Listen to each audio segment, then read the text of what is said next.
All right. Well, good evening or afternoon, ladies and gentlemen out there in YouTube land.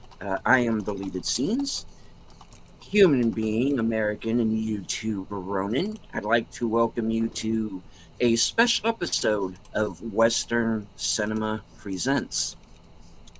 Now, as you all are aware, we've been wanting to do Back to the Future 3 for quite some time now. And Indeed. and of course, next to me, well,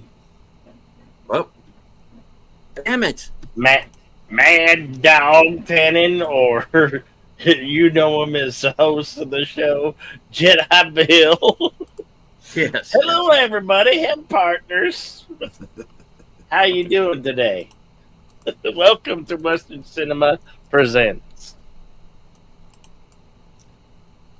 You Right. may Like I was continue, saying, deleted. yes. As I was saying before I boomered it, just to let everyone know it was me. Bill and I have been wanting to do Back to the Future 3 for quite some time now. But we thought, it's not really right unless we did the first two films. Yep. But, not really Westerns, not really what we do here. So we asked Troy and Netter, now that they are doing a last call Monday night at the movies, which is a double feature show, would they like to collaborate with us on doing the whole trilogy, part 1 and 2 on their show, and then complete the trilogy with this program. Of course, after absorbing several minutes of gratuitous verbal insult, they agreed. And they were saying something about, why do we need to do your little tiny Western show? It's not what we do. We're city folk. No. Oh, gosh. No, we're suburbanites. Well, yeah.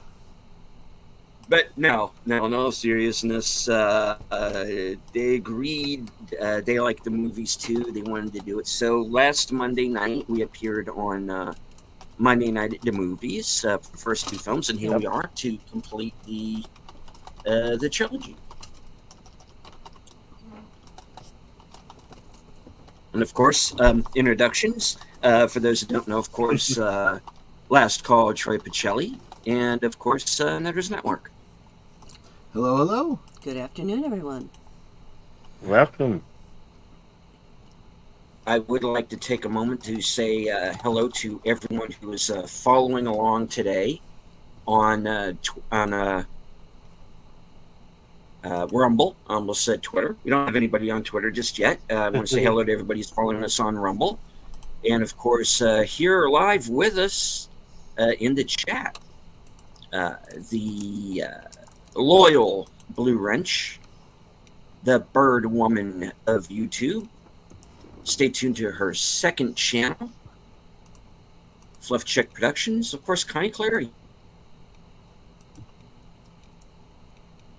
And also joining us in the chat, Storyman Jack. Hello, Story Man. Good to see you, pal. JPRPH1. I would appreciate it if everybody hit the like, share out the stream, let everybody know that we're live. And of course, if you are new to my channel or Bill's or Troy Netters, and please hit the bell icon for notifications and subscribe. A little bit of business on my end, 200. So I'd nice. very much like to hit that goal sometime soon. So, Yep, and as I just mentioned on my channel, on- less than 20 hours away 500. from monetization. Oh, glorious. I know. This stream could actually do it. If not, definitely this week. Definitely this week. Look at you there. Right on. We're moving on up. Yeah. Hello, Hopefully. Samuel. Samuel. Hello. Oh, I got to scroll down. What they didn't know that was could this help. early to film research. Yeah.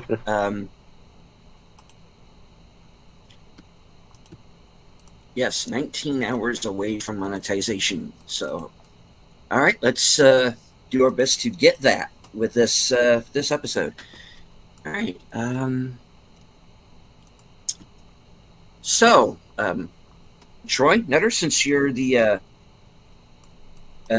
guest, and you're usually better at summarizing these things a little bit better than I am. Where did we leave off with part two? Because we ended in a bit of a We're going cliffhanger. back to the future. No, actually, we're going back to the past this time. So yeah, so I think everybody knows at least the story of the first Back to the Future.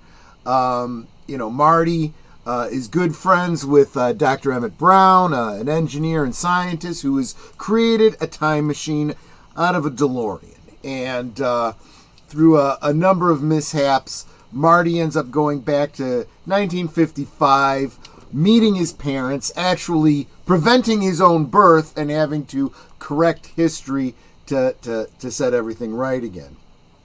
This leads to a little overcompensation, which involves Doc Brown taking him into the future to deal with a situation related to his kids, setting up a few future unresolved storylines that will possibly get taken care of by this episode. The end of the episode sees Dr. Brown accidentally getting shot far into the past, into the Old West, and sending Marty a Western Union telegram to let him know where he was, and that he because was okay. Marty is trapped in 1955. So that's kind of where we left off at the end of last episode. He's got to figure out how to get, in theory, Doc Brown wants him to just get home, but he's going to have to figure out how to get back and help Dr. Brown in the past. So that's why it's a Western. The whole thing takes place most of it takes place in the Old most West. of it. Yeah.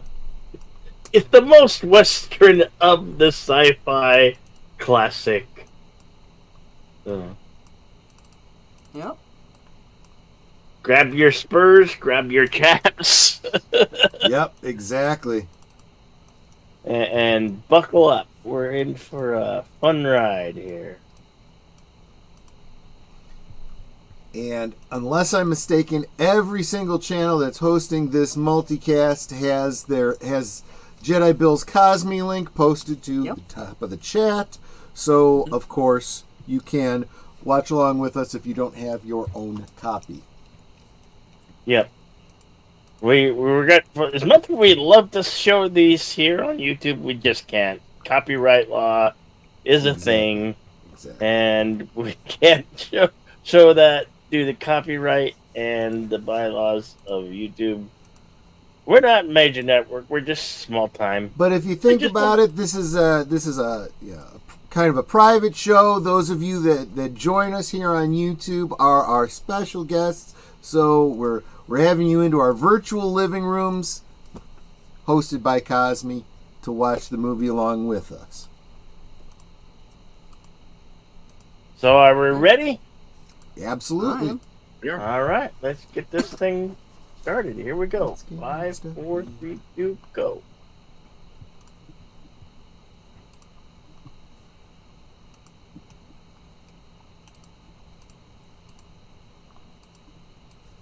What streaming service do you use? This is my own collection. So yeah, okay, I see how you do it. You've got a Voodoo. cloud deal. Yeah. Yeah. And I do But love. I have almost everything that I own also on a DVD or a Blu-ray. Sure. So I love the fact that Universal uses all the old logos. It kind of course, it is for the 75th anniversary, but it's a little bit, little bit of a nod to the time travel element. Mm-hmm.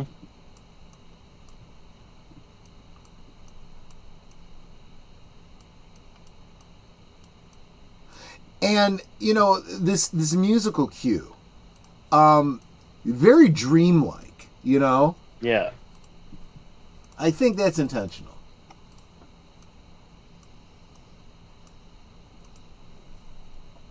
Little bit of a recap from the end of last episode,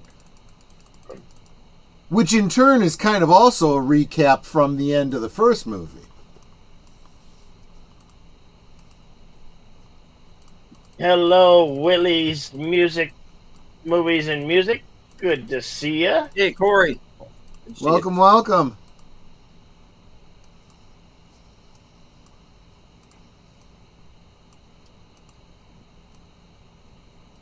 And again, that split-second timing implies to me that this is all part of a predestination paradox. Mm-hmm. It works because it's meant to work.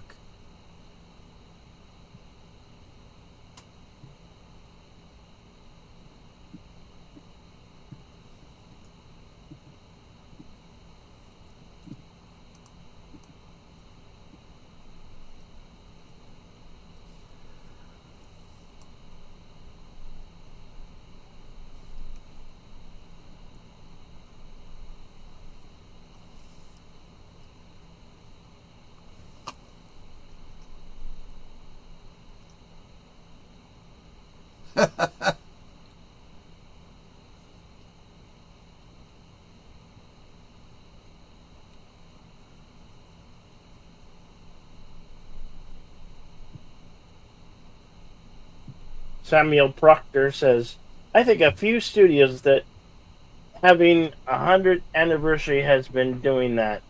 I think I've seen Paramount show their historic logos. Oh, sure. They've done it for a while now. Whether it's 100, 75, whatever.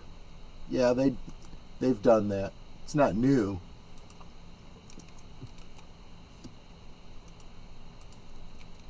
I don't know if you guys said hello to Samuel Proctor, so hello, Samuel Proctor. Yep.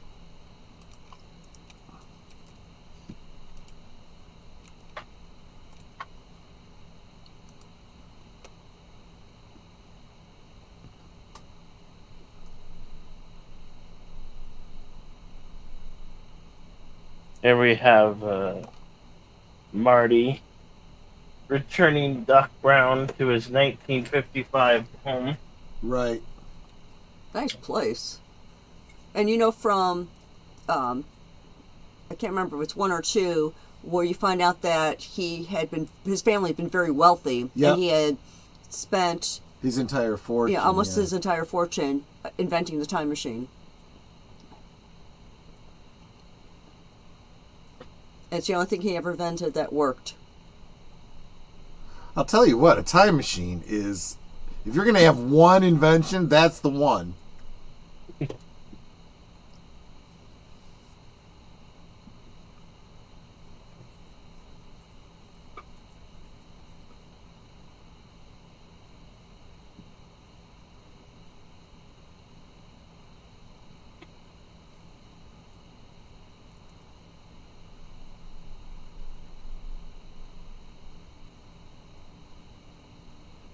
I think every episode starts out with him sleeping. Yeah. Oh, look, little tiny Einstein. Yep.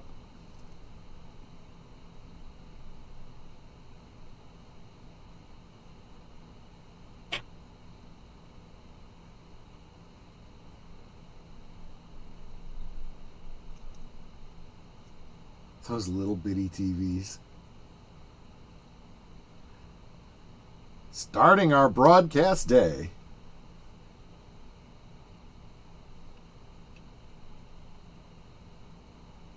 Goody time.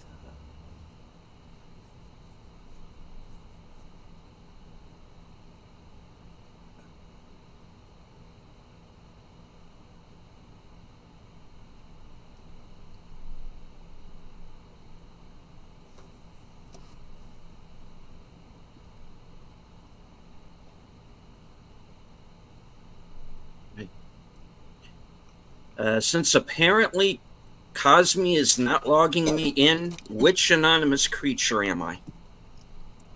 Anonymous Lion. Oh, Yeah. all right, fair enough.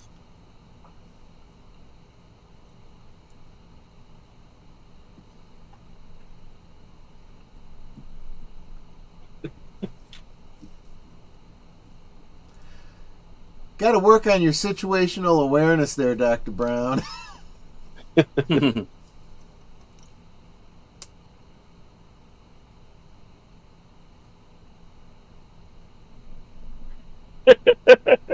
Here we go. Yeah. Ooh! Ow!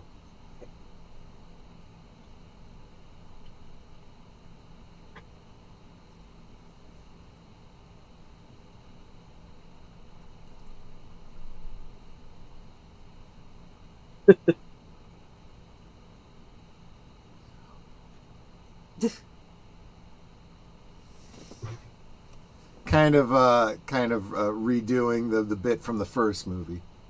Yeah.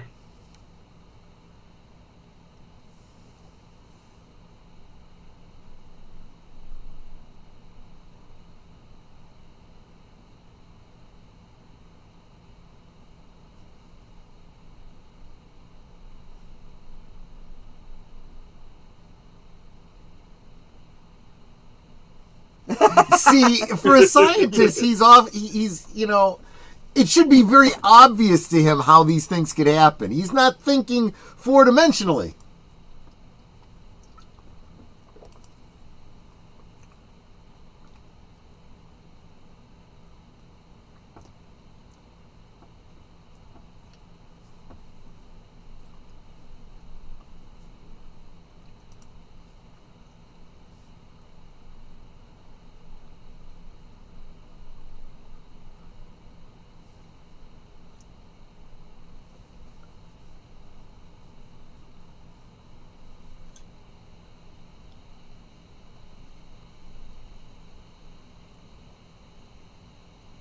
I also once ran into Seth MacFarlane. Long story.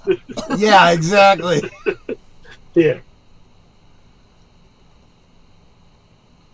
Yeah, this Million Ways to Die in the West prequel is weird.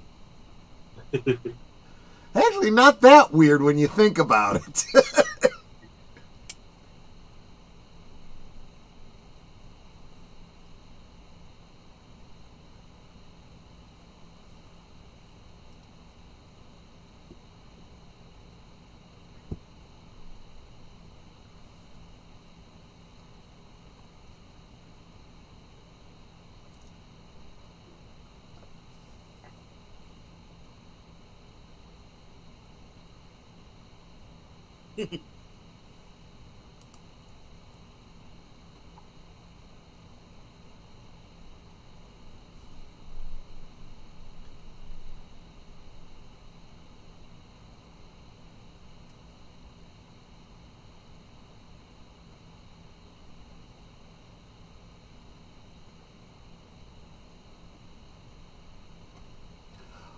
Oh, right. Not the same dog.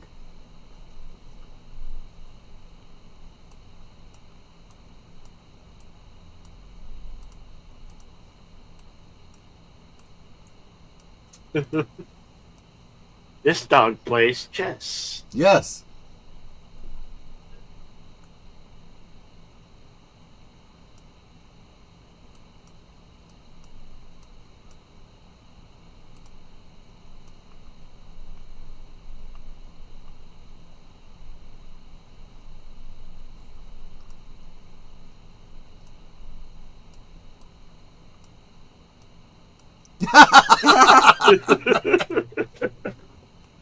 Aw. Copernicus. They're I all mean- named after famous scientists. Dogs. I mean, for crying out loud, 30 years, yeah, maybe you get a little bit more eloquent. Didn't work for me, but, maybe it worked for Dr. Brown.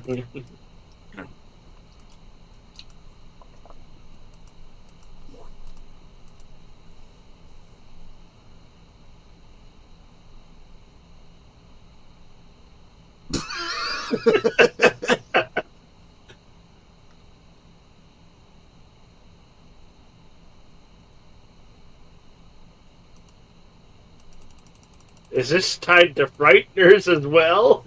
I would like to think so, yes. But you notice he said, I think you woke the dead with that blast. In a way, he did, right? because little foreshadowing there. Mm-hmm.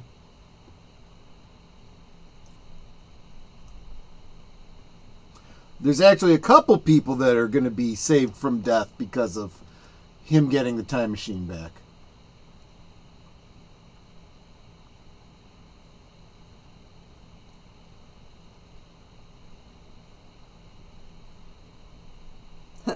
Okay, so you're talking about instead some sort of a viewing mechanism, a temporal view screen.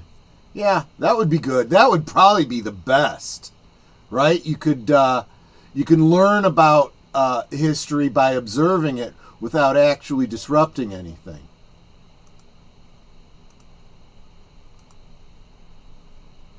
I like. There's He's got the DeLorean on wood blocks. Yep. There is a conspiracy theory that the Vatican, in their secret archives, has plans for such a view screen. There's a whole story behind it. Supposedly was used to witness the crucifixion and whatnot. That's been mostly debunked, but that story's out there.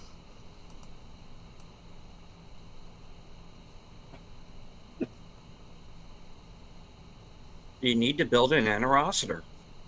Then you need to turn the dial 10 degrees to the left. Hmm? No? I Okay. have no idea. The Silent Earth?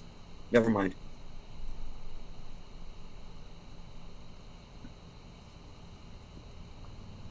I mean, as long as the dial goes to 11, that's what's important.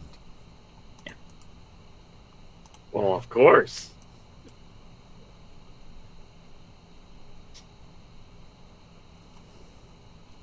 Gotta turn it up to 11, dude.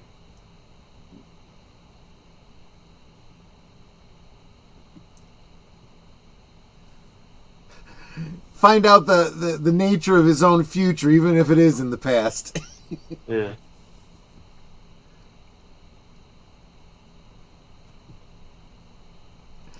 I actually think this is some great writing. Yeah. That Copernicus is the one that finds his grave. You know? Mhm.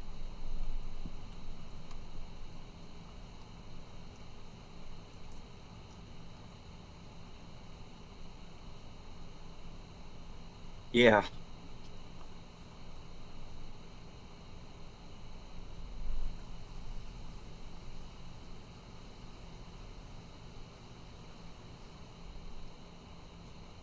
Well, the moment they and you can get to have a whole debate about this.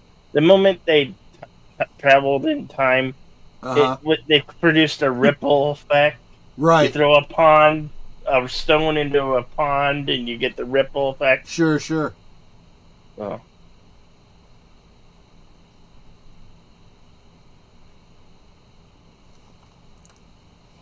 I'll be right back. Tendency to drool.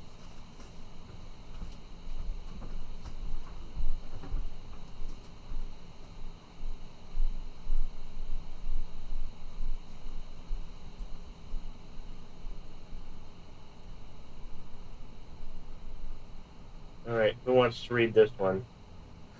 I bring up again the meme of the time traveler who goes to see Jesus, where he turns directly to him and says to him in perfect modern English, "You aren't supposed to be here."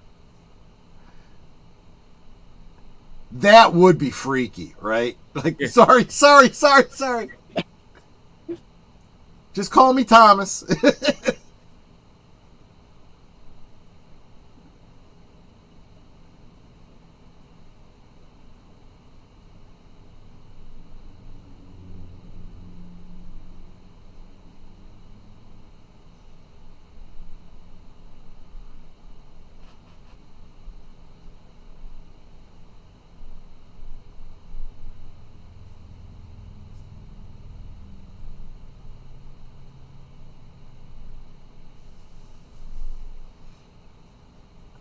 I love the fact that he's using vacuum tubes. Yeah, they're like talk about a hodgepodge of technologies. He's got the fusion machine from the future. He's got vacuum tubes from the 50s. I love this drive-in. Yeah. Couldn't do that these days. You'd be called racist and accused of cultural appropriations and all that kind of stuff.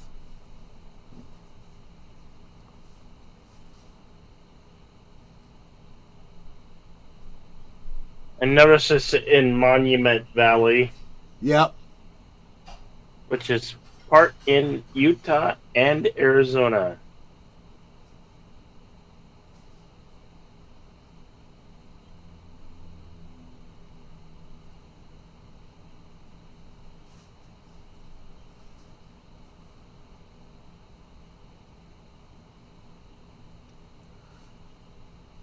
Gosh. Unfortunately, just before the pandemic, our drive-in nearest us shut down. If you can find them, there are a few drive-ins that are still open.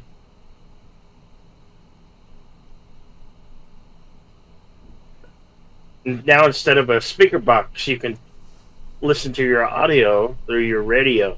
Yeah.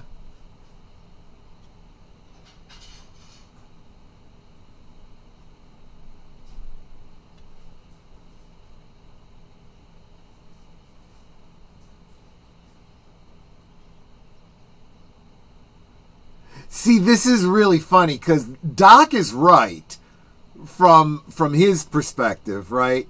Because to him, those Indians are a painting on a mural, and the mural won't be there. He won't crash into it.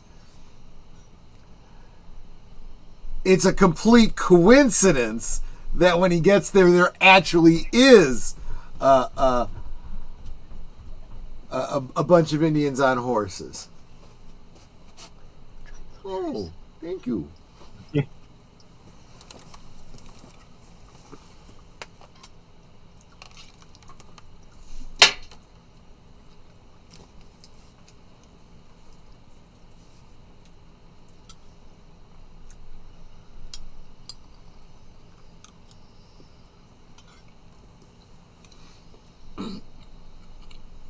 Gracious. Man.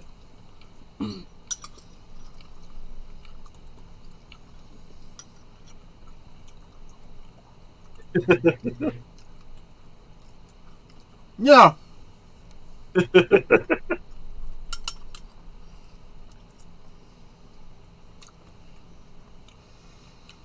Or just let them pass me. Can you imagine? And I could totally have seen Doc Brown doing this. To go forward in time, you got to go 88 miles an hour forward. But to go back in time, you have to back up at 88 miles an hour. That would be difficult.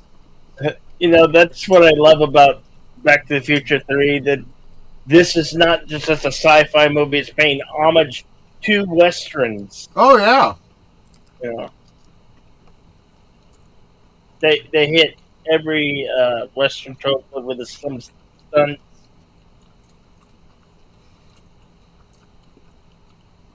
Now, this is what I find interesting, because unless I'm mistaken, that's the same cave that they just blasted open in the future. It is.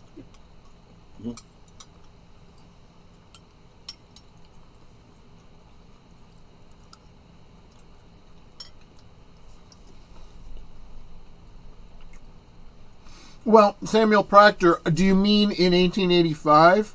I mean, it's I get back down. It's all frontier land. Hill Valley exists, but it's just a frontier town.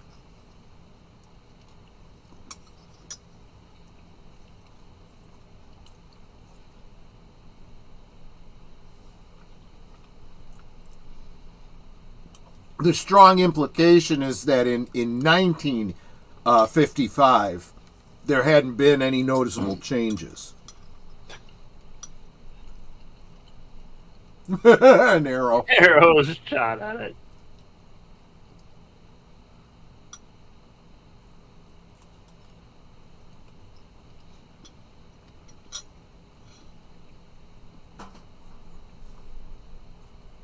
And he always has to have like a newspaper or a picture, something to refer back to make sure the time has changed. Uh-oh. And there's a bear. Well, it does kind of make sense, I guess. The bear, too. That would be a California black bear. Yep. You can find him on the flag. Yep.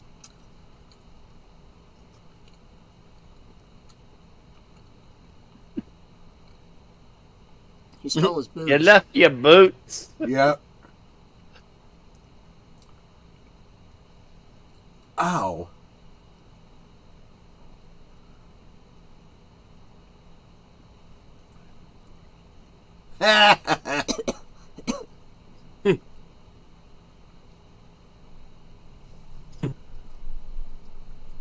He doesn't think he looks like him?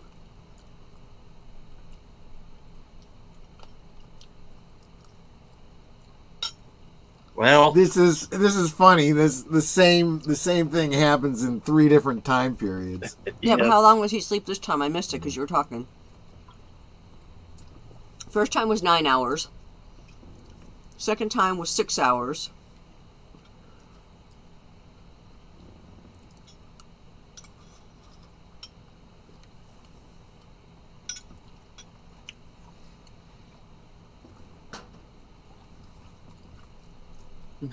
my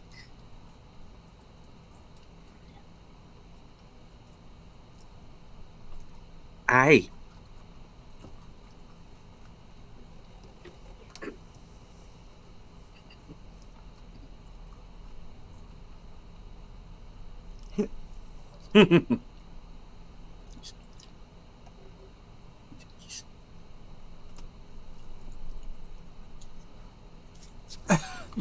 Calvin Klein, Clint Eastwood.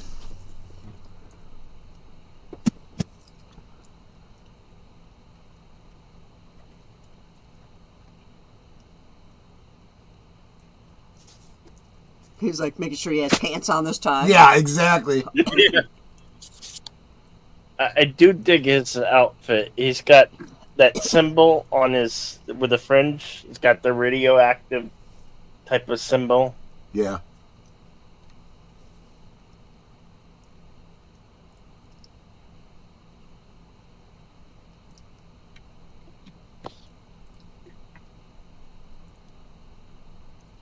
Oh my God, that looks good.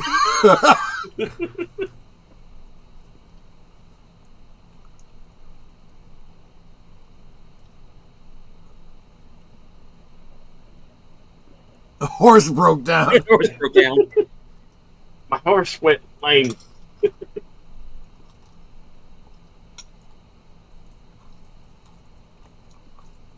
Oh my God, the water. I mean, right?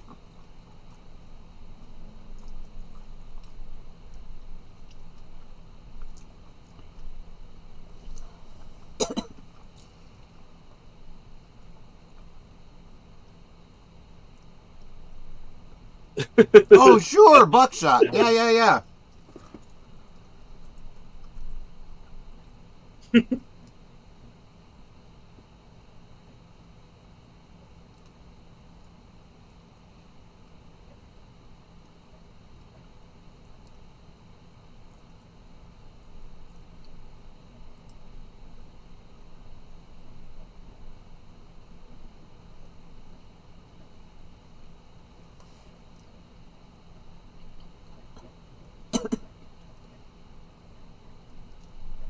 Oops. Yeah, she crosses in front because of the handoff. The split screen was a little rough there.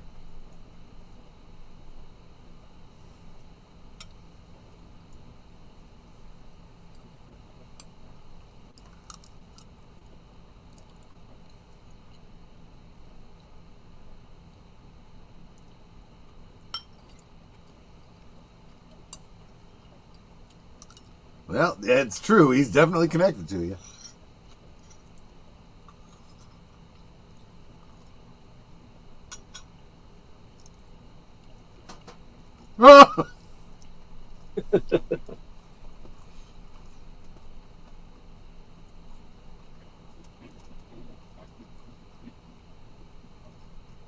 Well, I gave him a hat. Yep.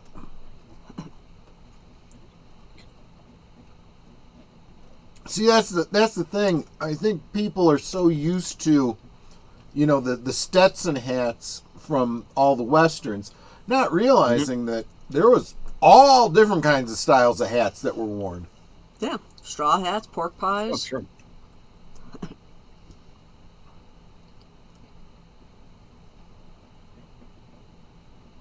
Okay. It happens sometimes. There's buffering.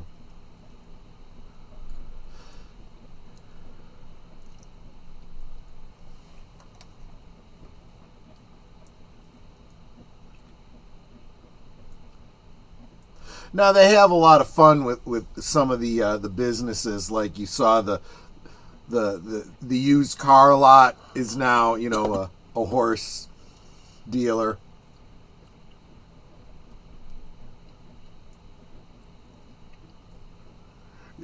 Proceeds to construct the clock tower. Yeah.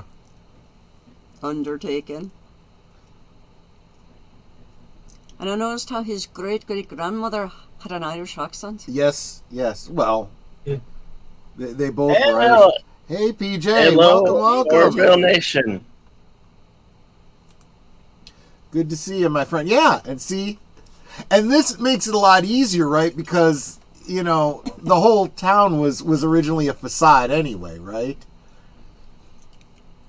Yep.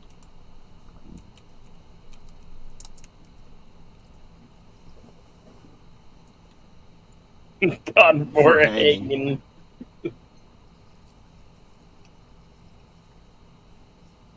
Ew. Well, it had to happen to you eventually, Marty. Biff can't get it all, Step out of it, dummy. Now wipe your shoes in the dirt. He always finds a way to wear a pair of Nikes, doesn't he? Right.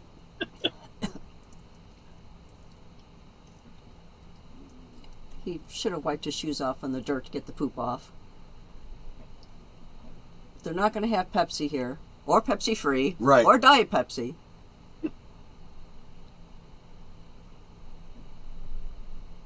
And of course, Stub Taylor, Harry Carey Jr. Yep. That's Mr. Heine. Yep. I guess he always sounded all like the that. all the Western standards.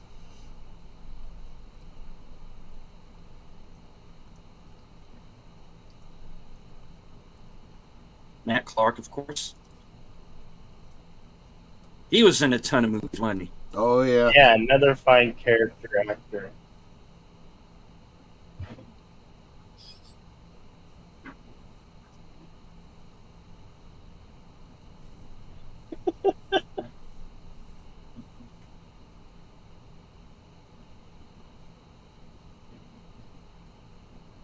That's all you got is whiskey? Oh, look at that steaming. That's some serious whiskey.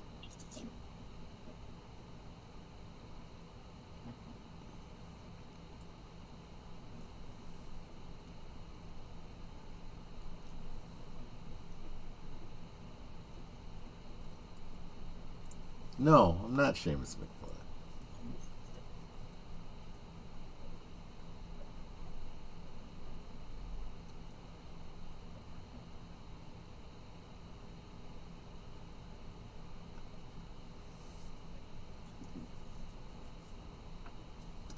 Like that's supposed to mean something Yeah. to him. Yeah, that is an anachronistic name.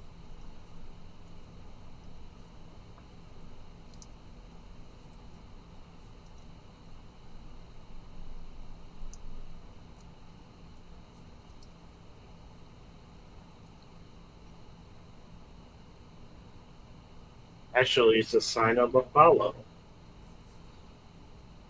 Right.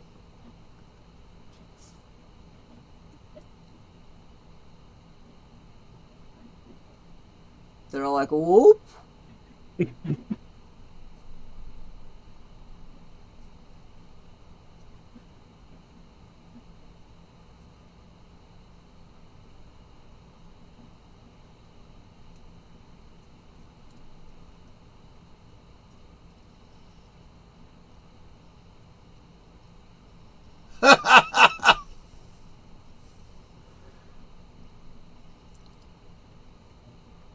Is he? I mean, you know that's not him actually moonwalking because you could tell from his upper body it's not him. Yeah.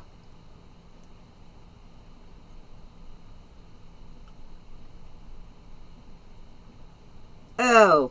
Ah! Ew. Ew. Try not to vomit. And he's like, that wasn't even intentional.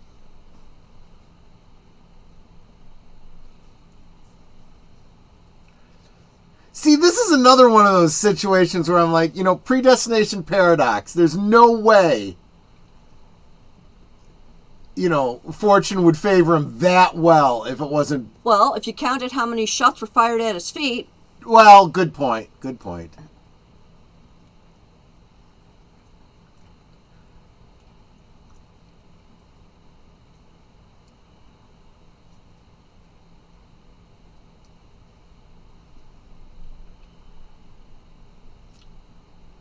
Why is everyone that's trying to run from somebody always running in a straight line? I know. I would be dodging off to left or to the right. Down an alley. Yeah. Back the way he came.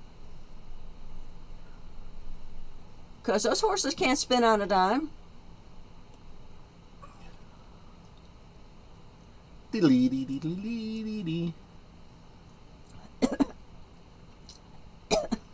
Ow.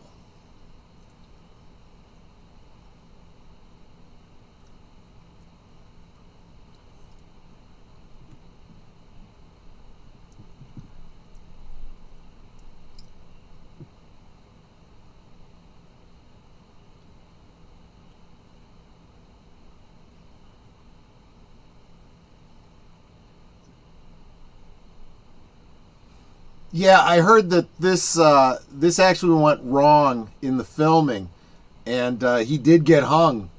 It was almost pretty tragic.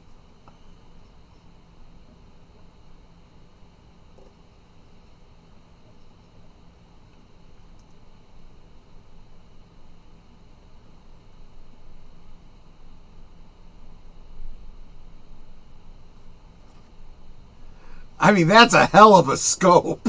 Yeah.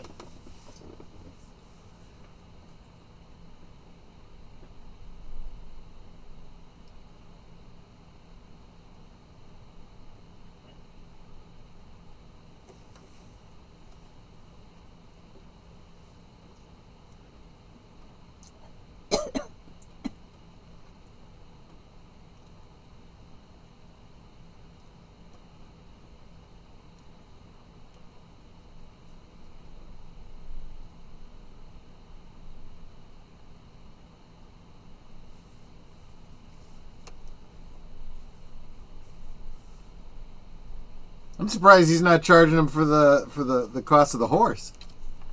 Here's the $75. Oh, did he say 75 for the Yeah. horse?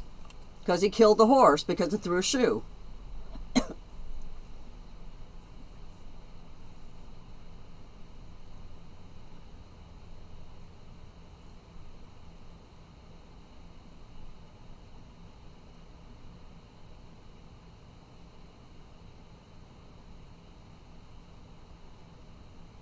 Even Doc Brown should have known how anachronistic the atomic symbols on his shoulders were.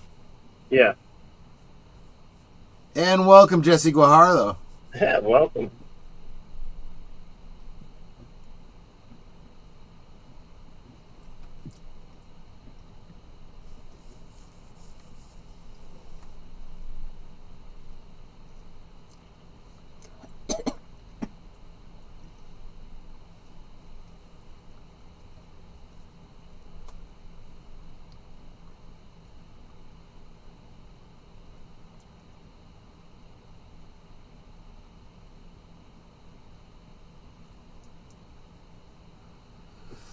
Well, not if she's the Edith Keeler of your story.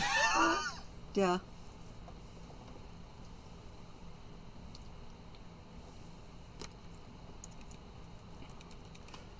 Nah, see, I have a hard time buying that, Samuel Proctor, because they are in California.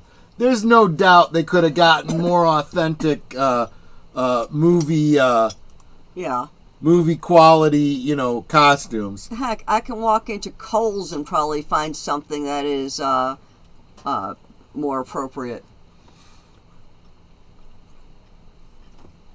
But it is speaking to Doc Brown's very faulty knowledge of history. Notice Implying how, his, how the barn here looks a lot like his home with all the clocks. The oh, clocks sure. I like that touch. Okay, Mister, what's that note that he just got?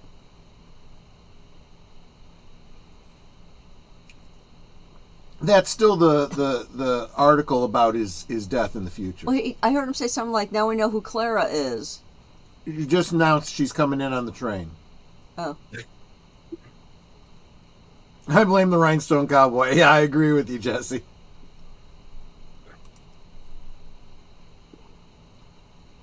Well, in fairness, that this predates Rhinestone Cowboy by about 20 years, because in 1955 they were going with the Hollywood interpretations of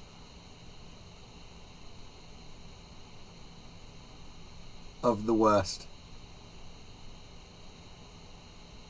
That's a single ice cube. But that's what it takes, to have a condenser.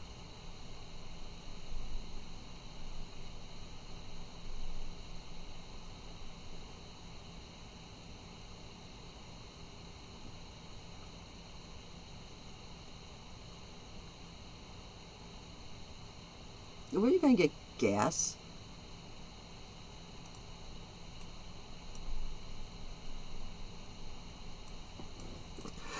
That is an interesting inversion, right? Now that he's in 1885, fusion isn't the problem, it's the gasoline.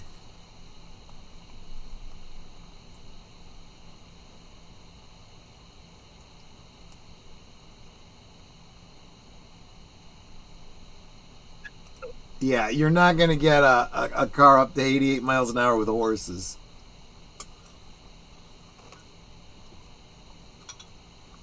That's with a 6-horse carriage.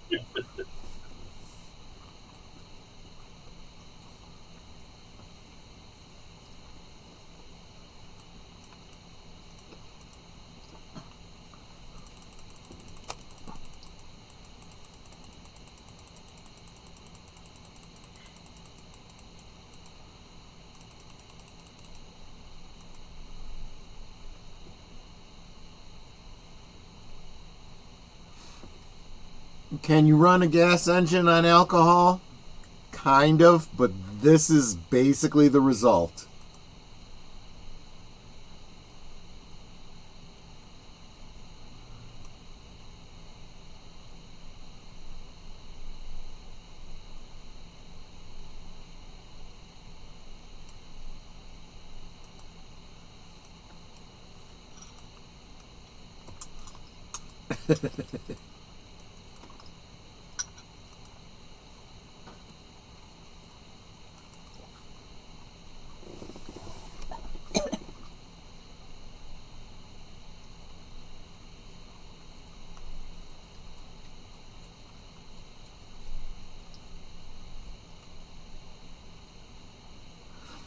Actually, if they could wait until winter, that's true. That would be a good option.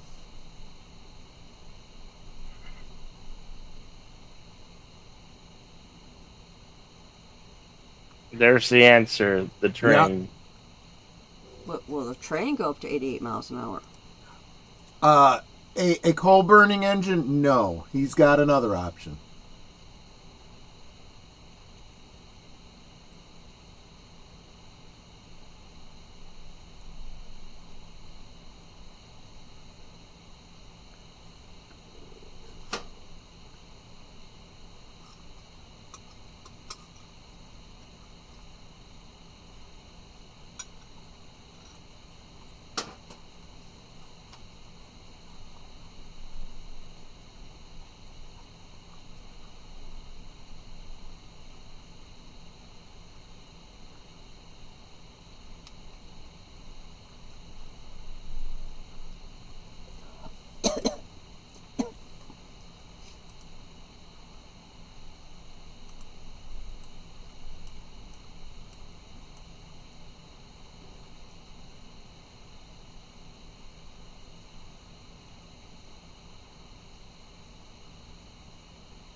See, there you go again. The bridge will be there in the future.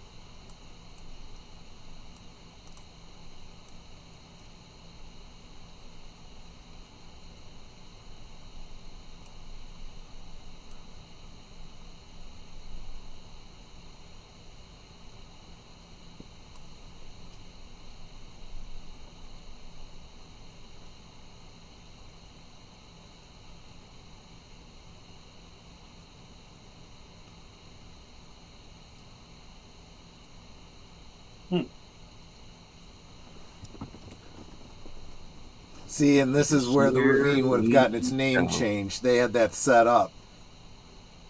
What was the other name? Right now, it's called Shonash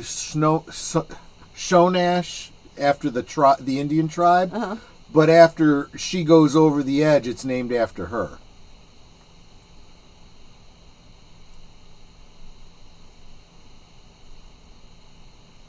Okay, Doc is actually riding really fast. Marty isn't. Well, Doc Brown has had some time to practice. He's better on a horse.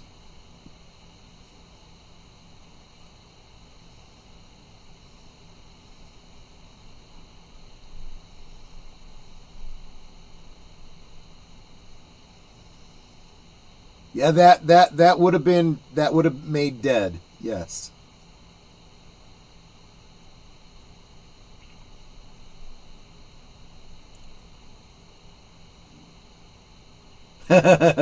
There's my avatar.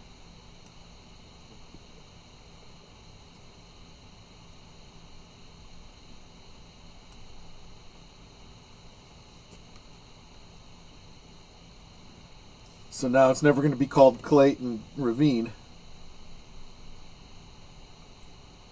Wonder if she has any cousin, like Clayton. Yeah. Could have ties to Tombstone. So it looks like they managed to get some of her belongings back. That might have actually been intentional. Kind of give it that kind of a grounding.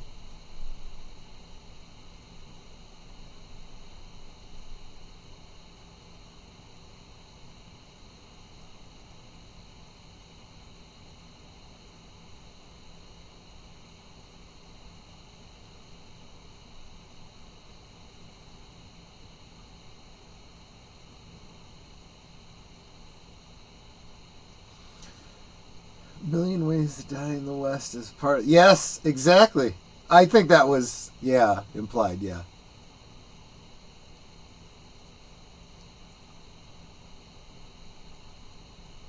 Yep, it was destiny. It was density. Right.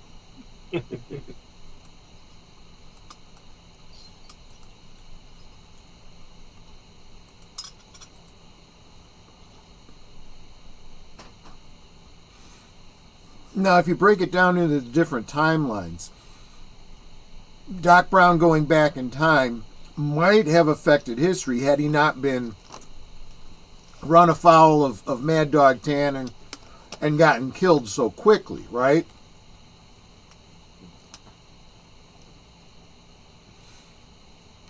Although he had already changed history by rescuing her.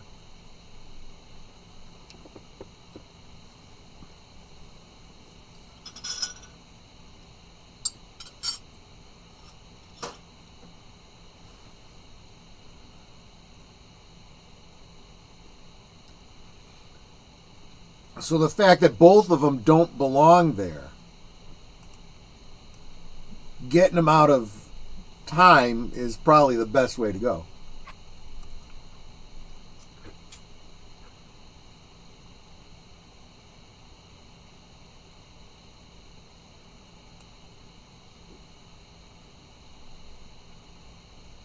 Yep. Yeah, you caused the ripple effect. Yep, Oh, that's why I in the said, past. just like Edith Keeler. Then Joan of Arcadia would have been recast. Aha, good point. Damn.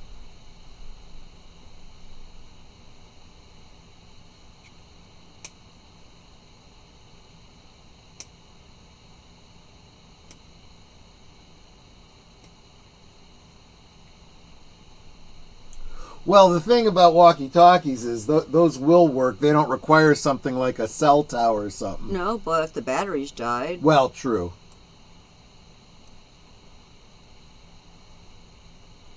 The little square 9-volt batteries, Right. usually. Which I don't have any scientific proof of this, but I've always felt like those things held less charge than any other battery.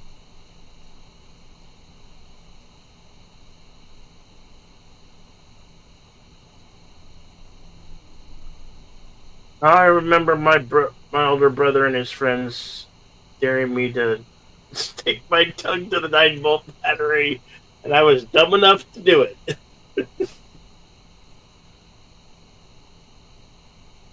Yeah, something tells me that Clint Eastwood wasn't named after some unknown cowboy in Hill Valley.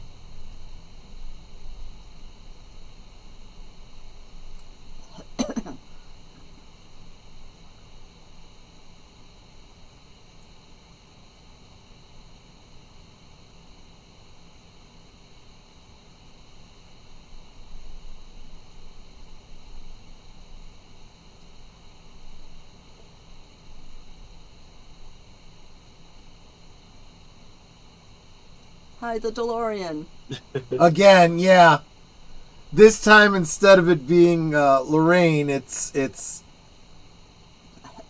Mary Steenburgen's character. Claire Clayton. Right, Clara.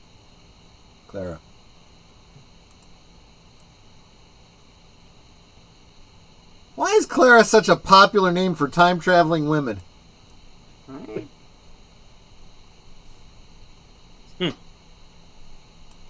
She looked beautiful in this, by the way. Mm-hmm.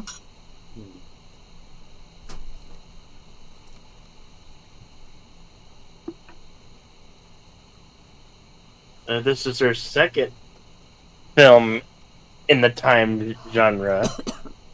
I loved her in Yeah. Time After Time. Oh, that's right. That's right.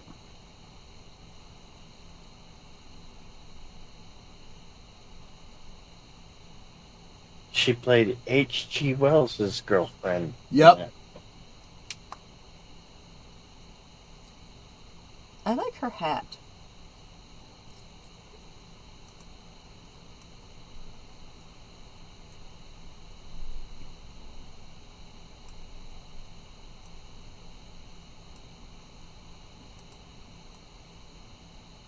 I guess we are now.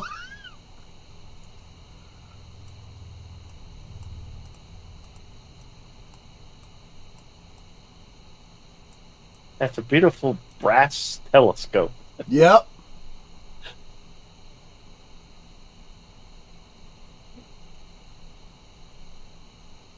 And I can make that outfit.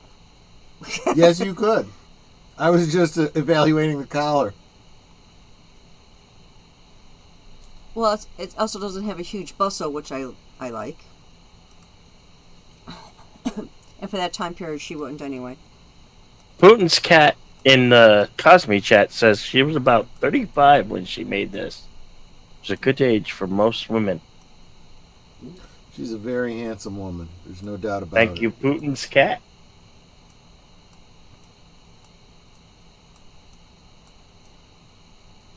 The ZZ Top fans, stand by. We have ZZ Top coming up soon.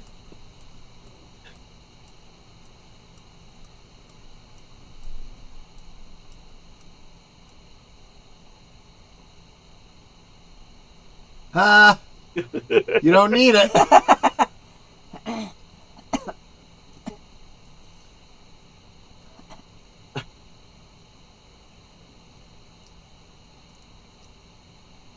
They don't smile. Here we go. Here's ZZ Top. Top, yeah.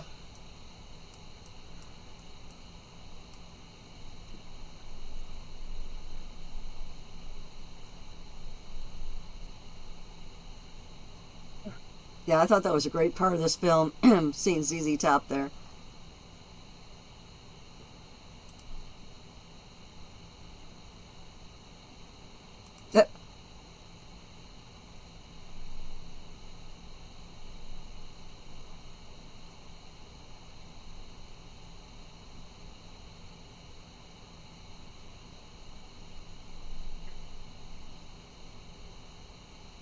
And since Marty had played those arcade games, Yep.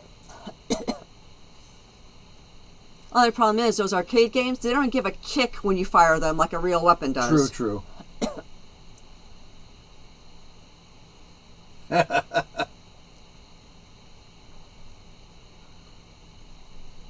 He's got hat hair. She's got a lavender boutonniere.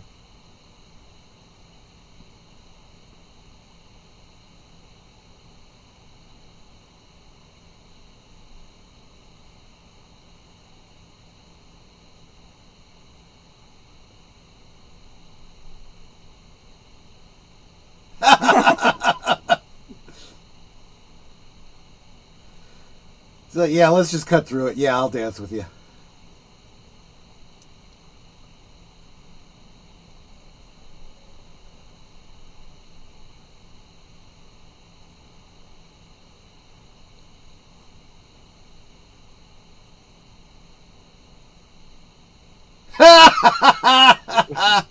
Well, hell, why not then? I gotta kill some time.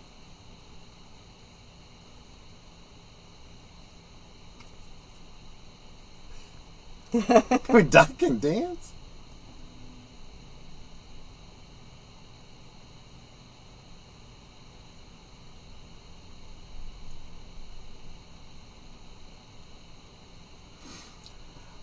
In 2015, when he goes to play the game, the kid's like, "You got to use your hands. This is like a baby's game."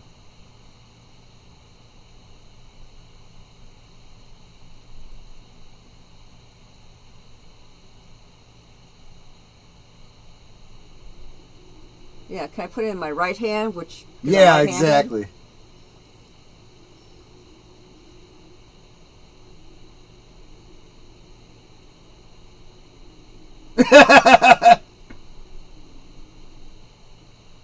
$7-Eleven. 7-Eleven.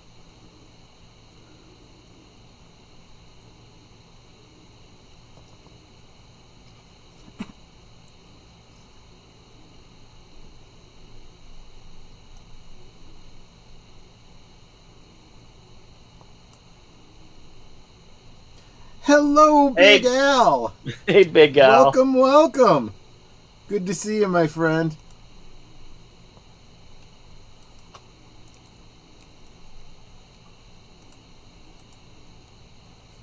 Well,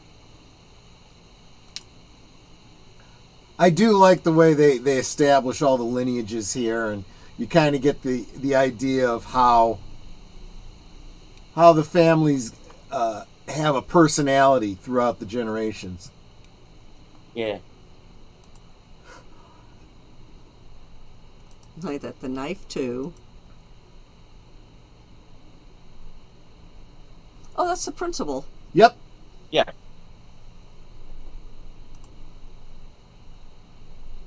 When he had hair. A lot of it. Well, we actually don't know what's under the hat. They're He- going he- for like a Wild Bill, Hickok Hickok? kind of Yeah. look. Yeah. Yeah.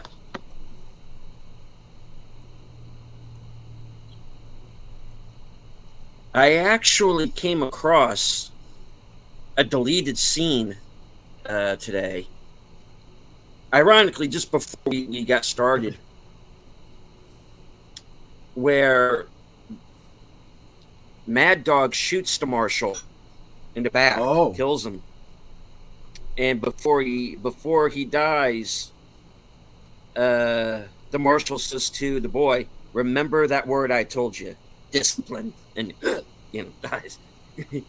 There you go. I like the frisbee pie pans far out. Yeah. Because frisbee, Exactly.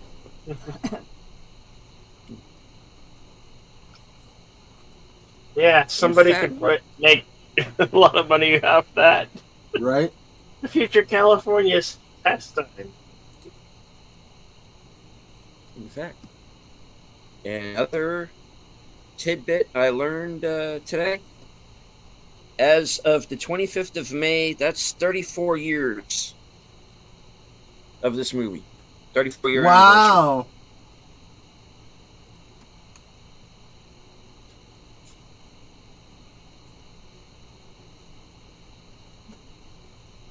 I'm waiting for ZZ Top to start spinning the guitars. They're going to. Yeah. Give them a minute.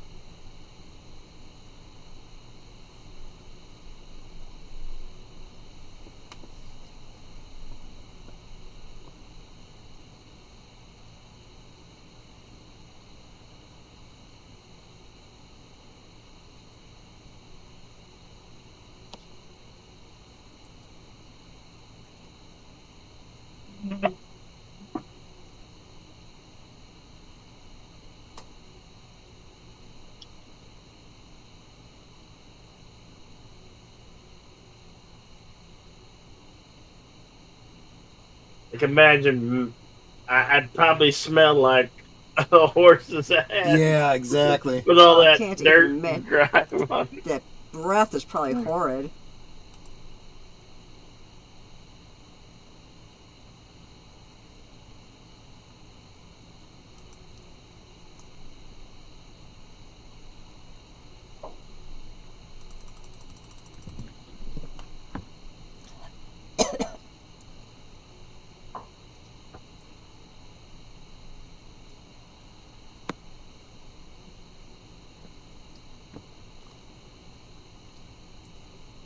Hey, Clint Eastwood, you want to get in here? There you go.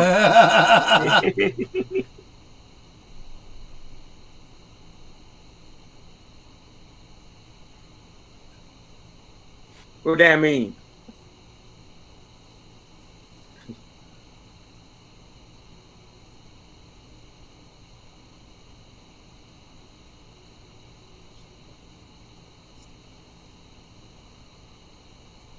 Oh no.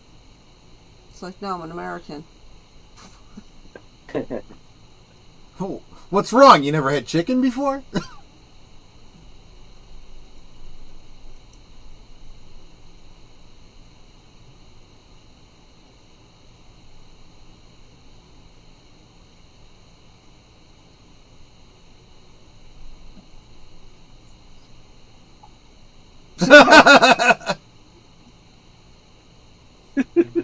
Just tell the whole town.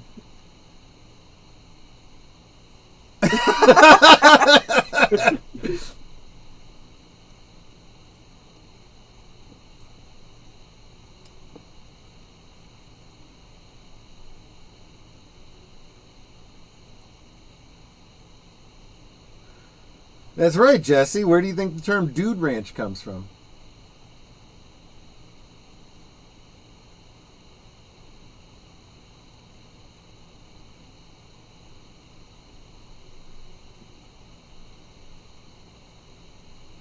Yes. You missed a gun.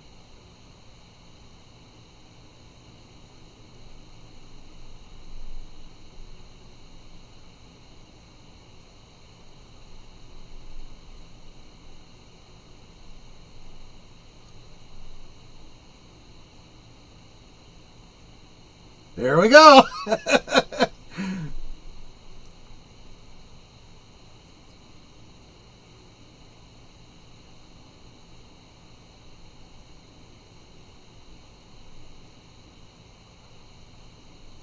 Shoot him down like a duck. Well, no, actually that works too, if you think about it.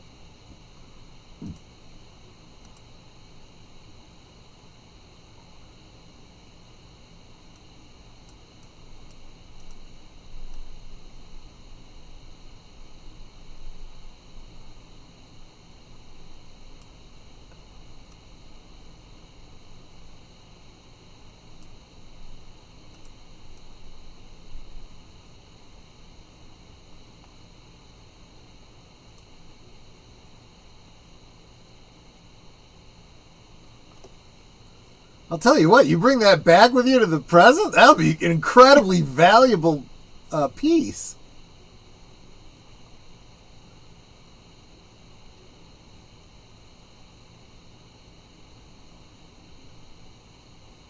Well, that does kind of make sense.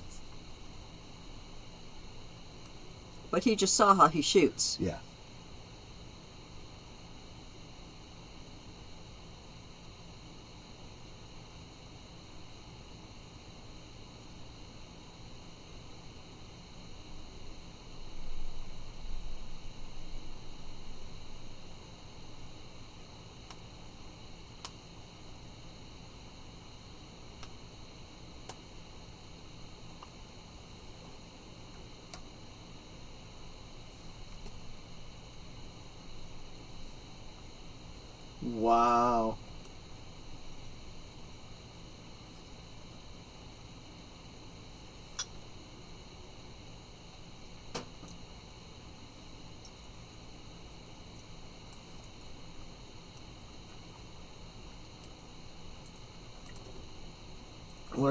lesson there.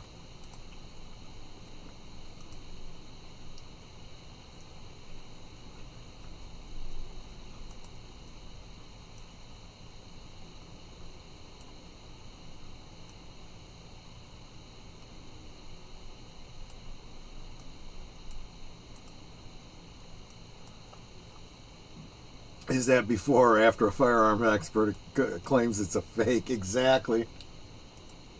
Well, especially if you bring it to Pawn Stars, where Right. they have an expert for everything.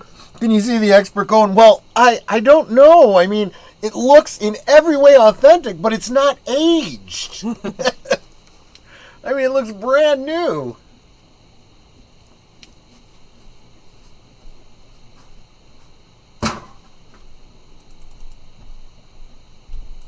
Hey Tim, we're watching the third part 3, Back to the Future 3. The one set in the Old West.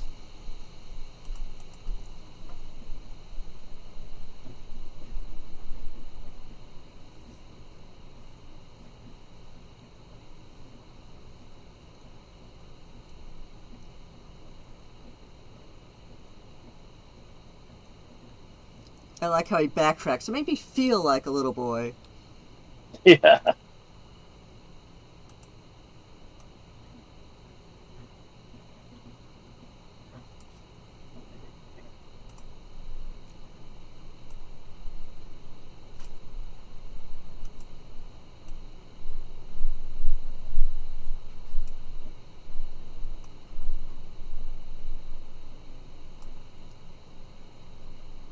Think he's got enough clocks? Well, Doc Brown is a success for time. That's true.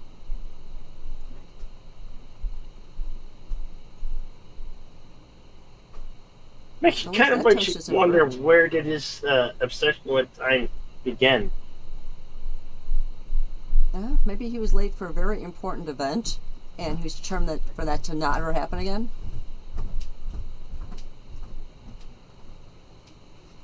Nice long johns. The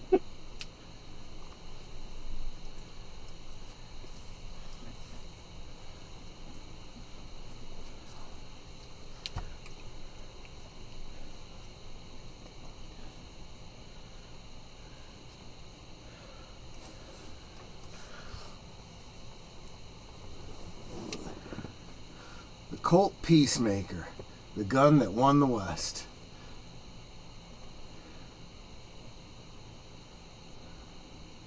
And welcome, Tim. Here's the thing that gets me. He's not wearing his regular underwear. There's absolutely no reason why he can't wear his regular underwear underneath that.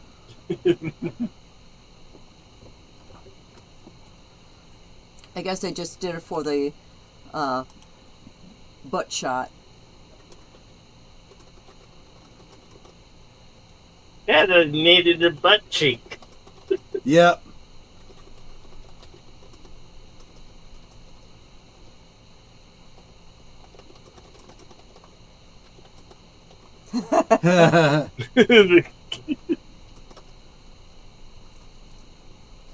It's the Undertaker.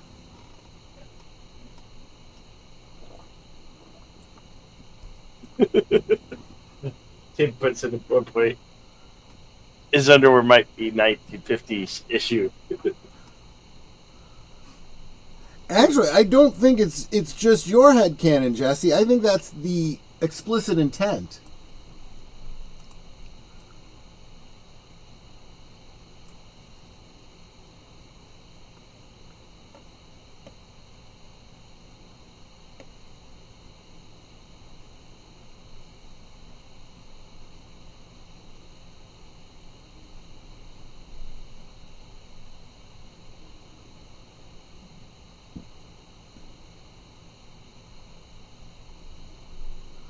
Ah, okay, you're right. You're right, Jesse.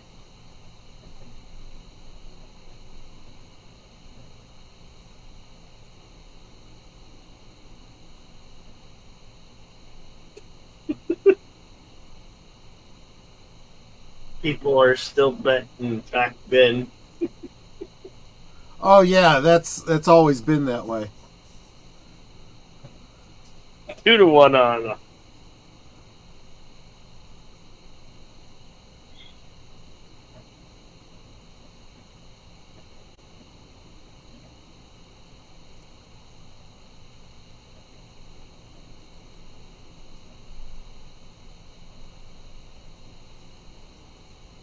Yeah, they actually made it through 2 movies, not mentioning that.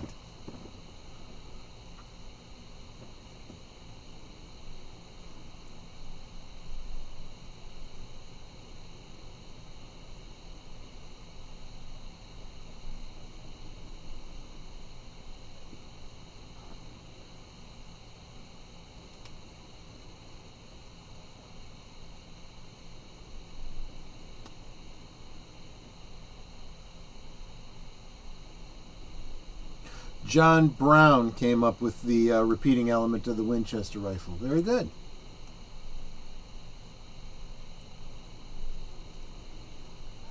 Great to see you, Age Boomer. Hey, Boomer. Hey, Boomer.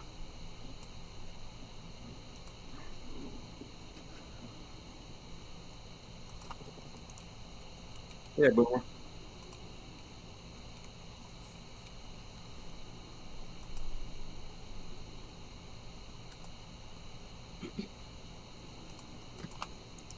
Yeah. Yeah, they swapped Mark. Said Ray Yeah, Scott. Doc said this is heavy. Yeah. Yeah. The obvious implication is how close they are and how much of an influence they've had on each other.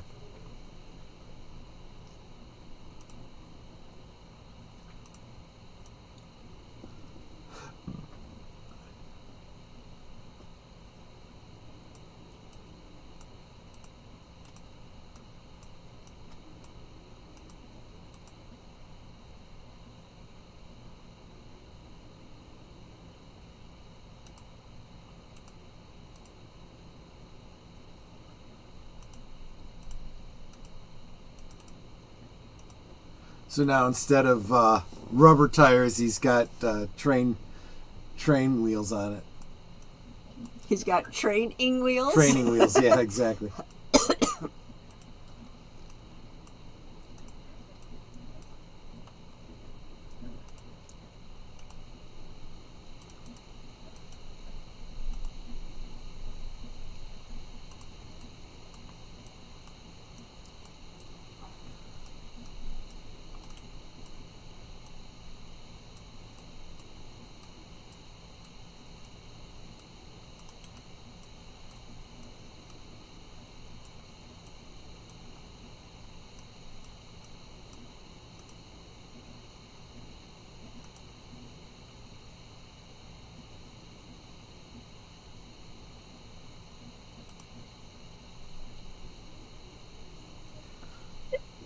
But see, the thing is, he's still not thinking it through.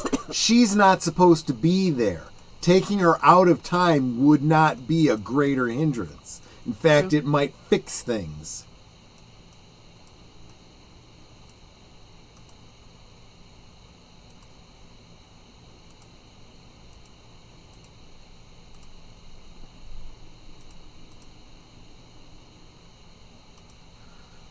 Yeah, I'll tell you, if these movies are to believe, the DeLorean has got to be the most customizable car in history.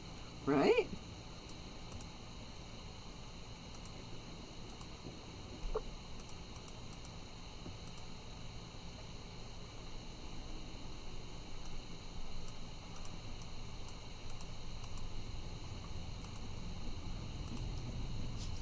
Mr. DeLorean was once quoted as saying, "Shit, this is a trip to be here." Yeah. Extra points for anyone who gets that reference. You know, Tim, you make a great point, especially after the little soliloquy he just gave about, history's not, or future's not set, any man can change his future, blah, blah, blah, and this and that.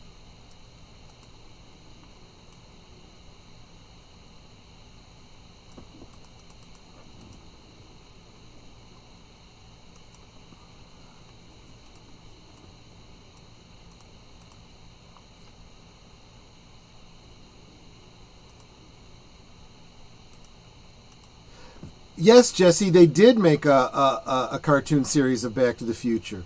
It deals with Dr. Brown and his family traveling around in the version of the DeLorean the version of the time machine you see at the end of the movie.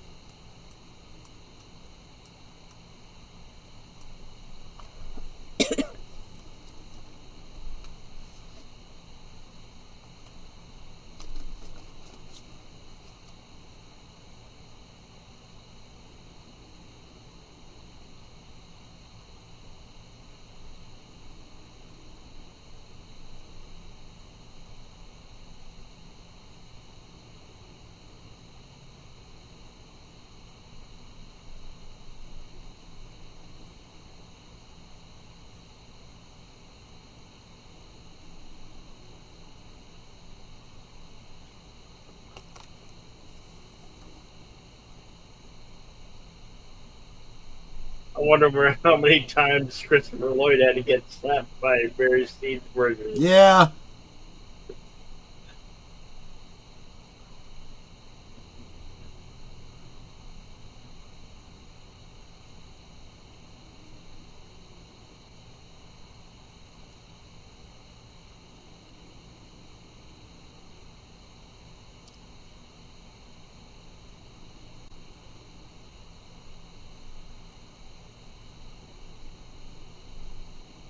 Man.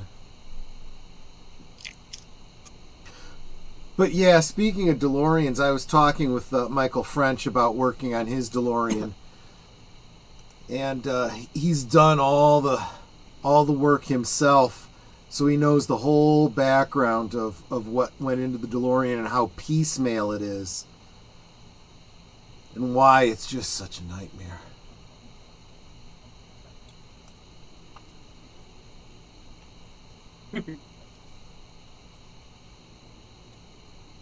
Okay, I ain't your papa.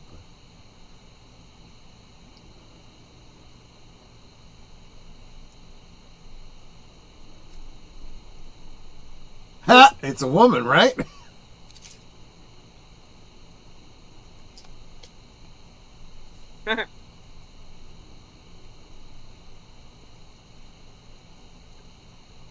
Doc?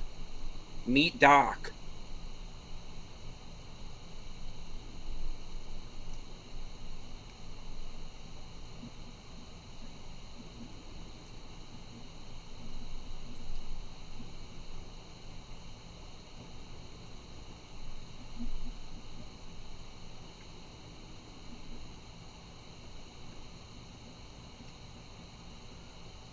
Whereabouts do you live, Tim? Kind of curious where the DeLorean would be popular.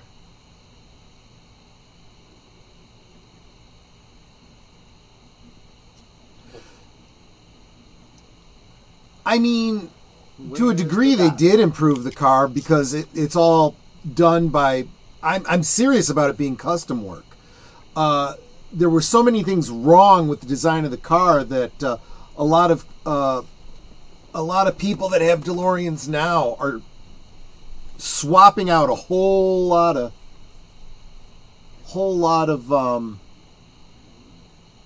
elements of it.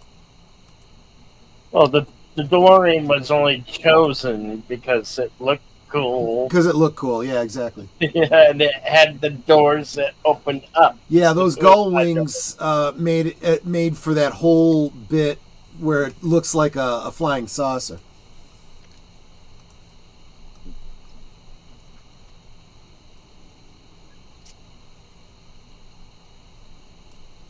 And only because people own DeLoreans nowadays, because this franchise. You should have tied up your horse.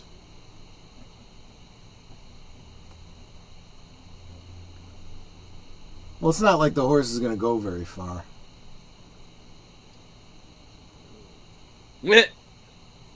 He just likes to hold it.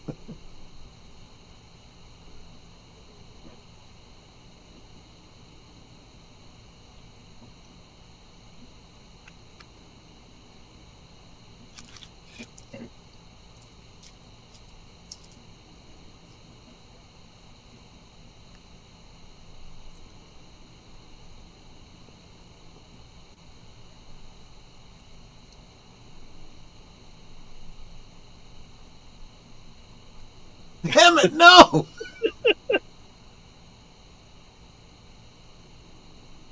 I do. Wow! That's why we love Christopher Lloyd. But Just the one?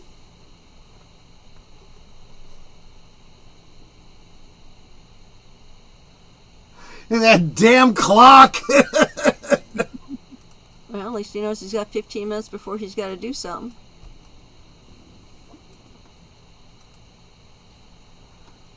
Samuel, when that happens, it really is a benefit to refresh the screen.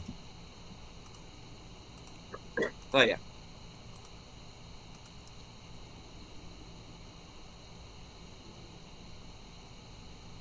Let's make some wake up juice. Oh, Let's God. Yeah.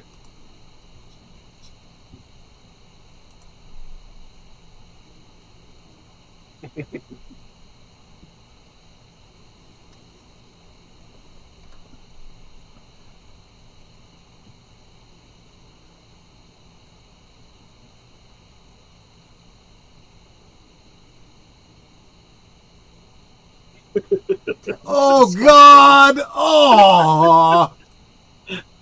I know about half of what's in that. Worcestershire sauce. There was a Tabasco in there.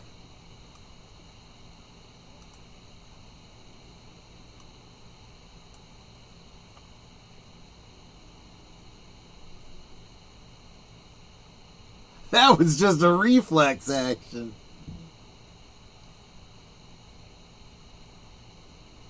Excuse me.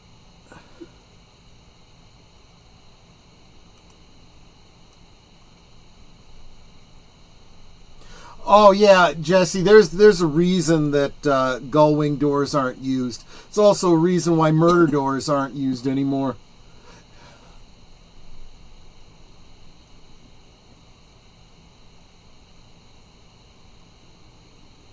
Yeah. Yeah. Kind of does.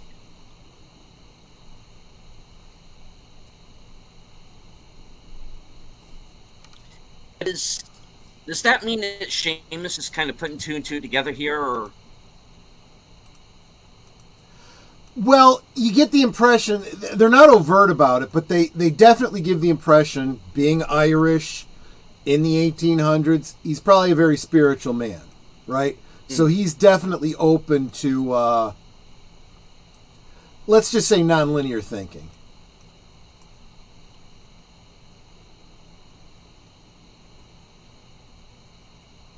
Here lies Clint Eastwood. Ah, Snapple.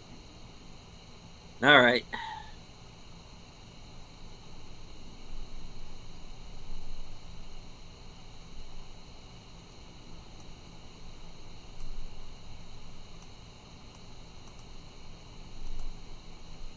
What does that mean?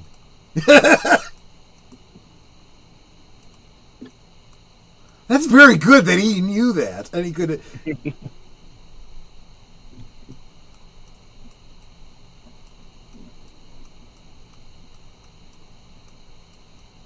Did he call him a yellow turd? Yeah. That's gross. Yeah.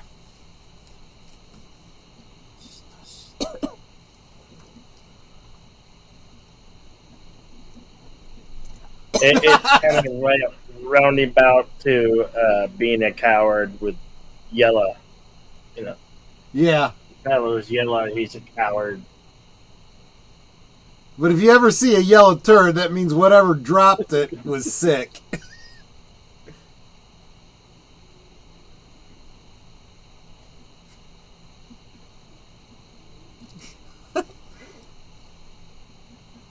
Oh well, we can't have that.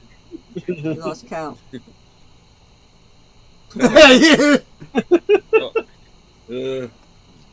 Fine.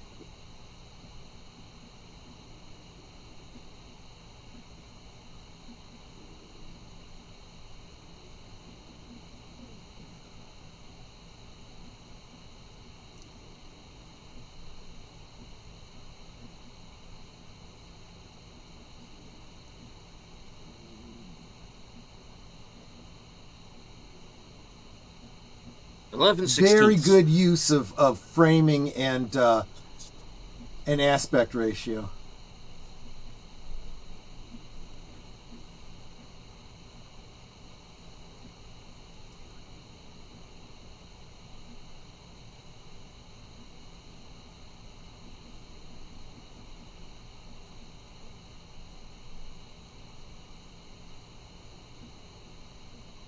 Yeah, it's in the back.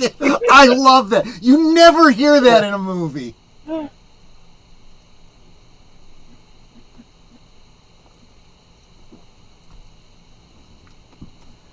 He's right. When was acetaminophen invented?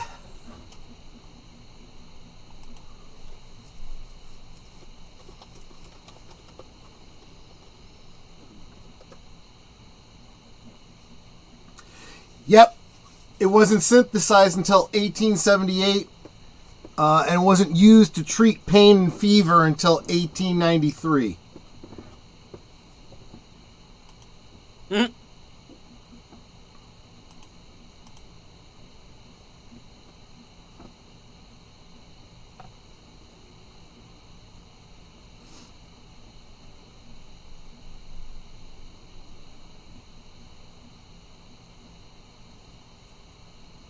And I prefer it to be you.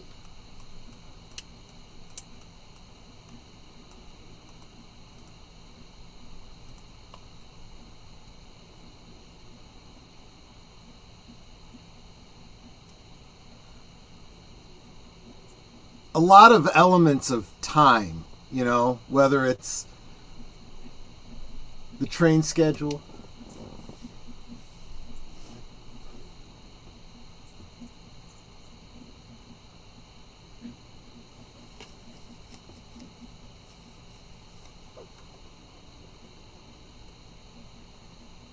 We don't know anybody like that around here, man. Yeah.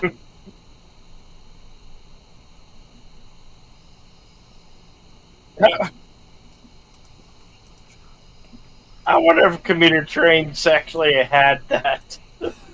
I like Tim. No, he was Chinese.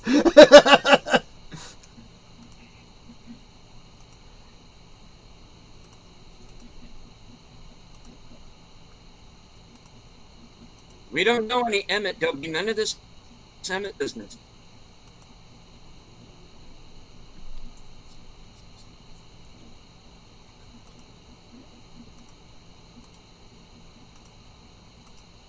Now, of course, the setup for this we saw in the second movie, because in the altered present, Biff was watching the Western with Clint Eastwood and the metal plate under his poncho. He's like, he's really going to go through with it.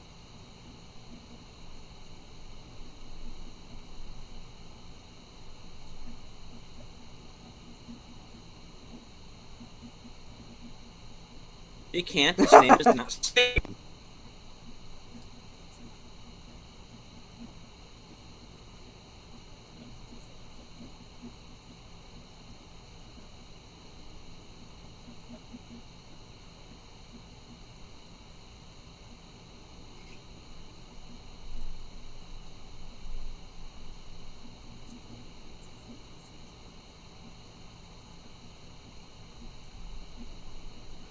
Now, interestingly, in any Western town, in reality, that would be considered murder. Yep. You just shot an unarmed man.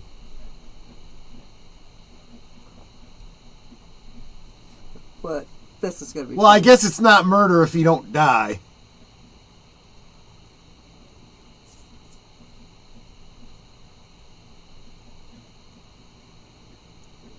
And of course, obviously, Mad Dog doesn't die because otherwise, no Biff. Hey, Go on, punch him. Bam!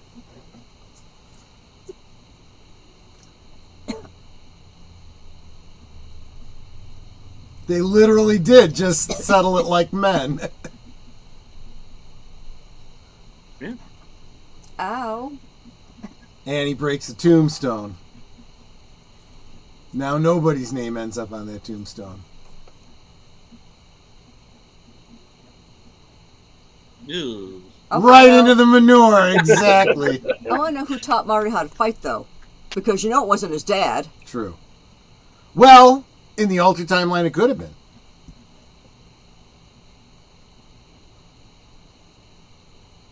I think Buford's going to jail. Well, yeah, he did kill the marshal off screen, but yeah. That's true. That is true. Yeah, that's an interesting element that I did not know until you told me about that today. Hey, Yeah, you're right, Oh. Samuel. Yeah. No, you're absolutely right. That was clearly intended to be a reference back to that. Mhm.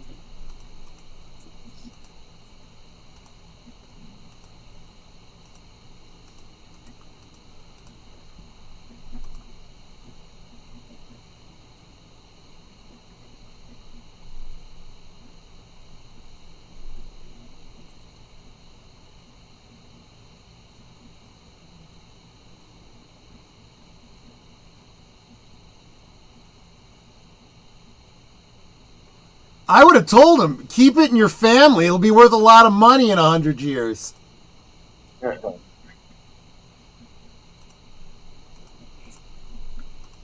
Man, that is a great color dress.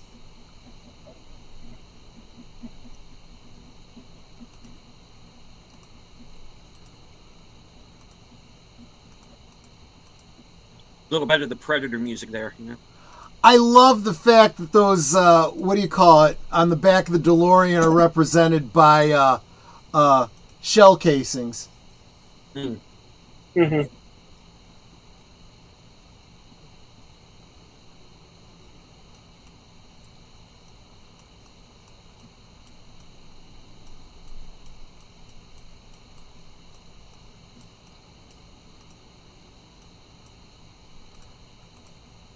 And the horse is like, damn it, I'm doing the best I can.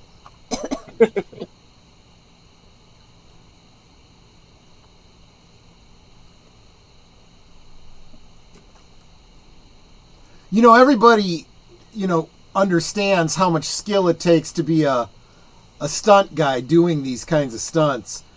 Yeah. The horses need credit too, because that ain't easy for them. Keeping steady next to a moving vehicle like that, and they've got to overcome their natural fear of the vehicle.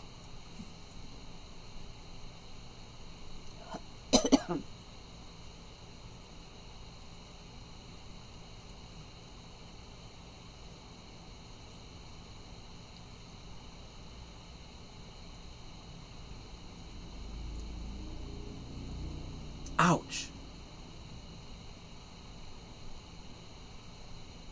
Those are the stuntmen. Right.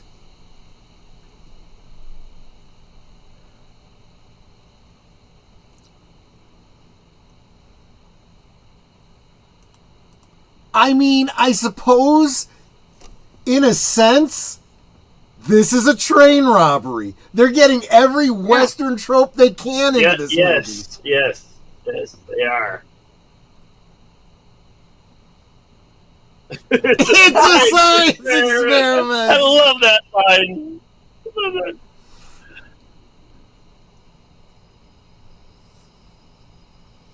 You know, it's too bad Christopher Lloyd never got to do more westerns. The only other one I can remember was that Million and One Ways to Die in the West. movie from the. Well, that and the Lone Ranger movie from the '80s, in which probably the less said, the better. Oh, right. Yeah.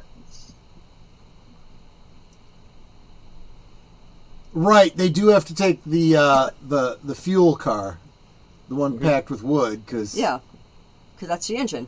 right.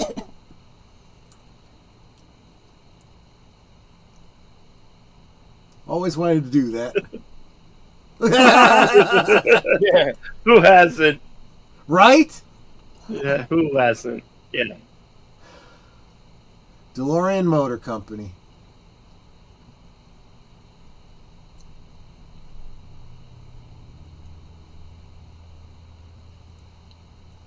Tim's suggesting you do that Lone Ranger film on a upcoming Sunday just for spits and giggles. Oh, if we do it, Bill, we do it under the provision that I get to riff the hell out of it. Yeah. Maybe I'll do it as a double feature with the Johnny Depp Right. remake. Here's the thing. He's putting tires in the front as a cushion. Yeah. When that train goes over and gets destroyed, those tires will still be there unless they burn up. Oh, So it I'm means yeah, they there's would something burn from up. the future that should not be there. True. Samuel says, my high school's mascot was the Marshalls, a cowboy-looking guy. So in my graduation ceremony of 2020, we all wore cowboy bandanas as masks during it, and that made me tolerate it for that one day. Nice. Is that high school in Texas? Okay, how Because is that seems appropriate. how is Doc supposed to get into the DeLorean? I forget. I haven't seen this movie in a while. I know that they end up using the hoverboard. The hoverboard, yeah. But it's in the back of the DeLorean. I saw it. Hands it back, slides it back.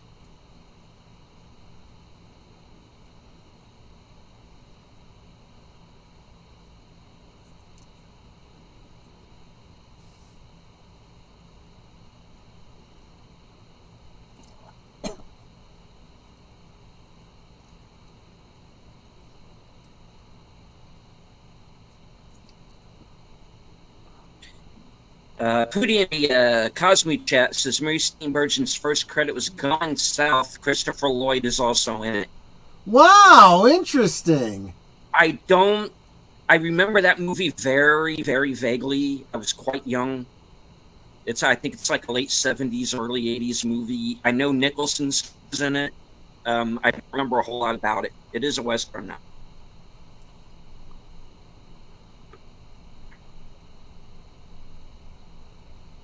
Oh, the boiler explodes. Now you tell me. My favorite Christopher Lloyd role, of course, is the Commander Krug in Star Trek 3.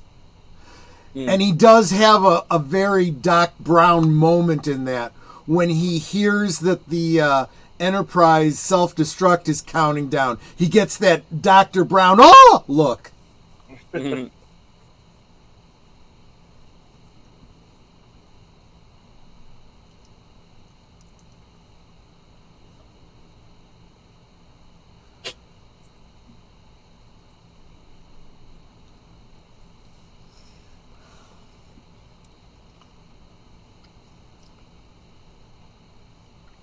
I love the fact that they show a green smoke coming out, which indicates, the copper filings. Yeah. Then a sulfur for the second one. I can't remember what the third one is. I'm guessing magnesium.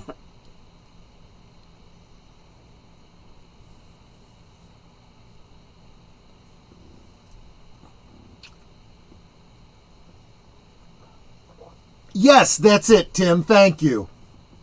Yeah. Blow the horn.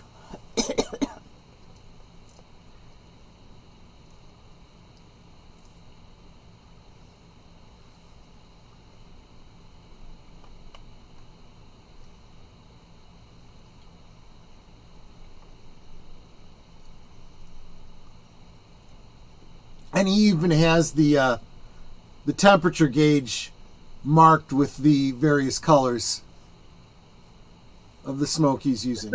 He's like, how is that He happening? Said, who's so funky horn?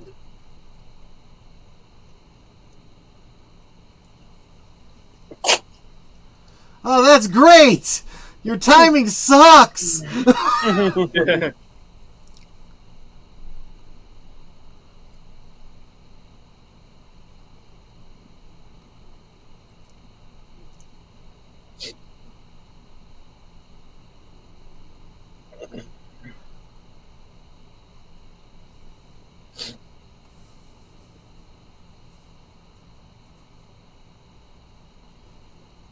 You better or you're dead.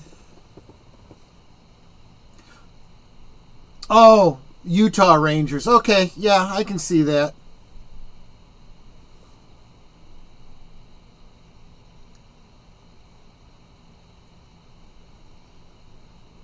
Netter's got a pair of boots like that.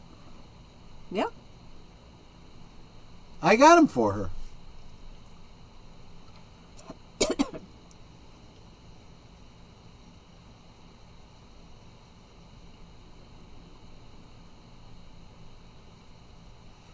Just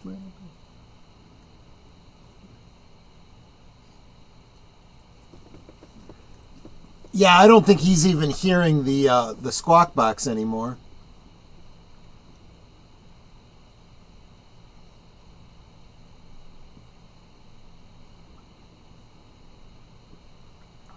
Yeah, she's doing fine until the next one kicks in.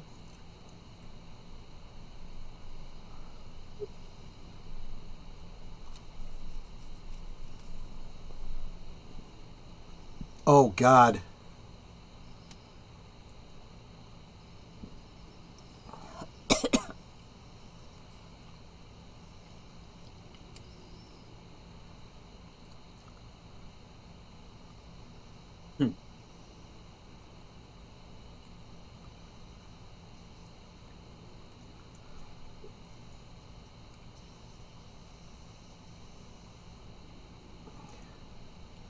I mean, this really does amp up the tension.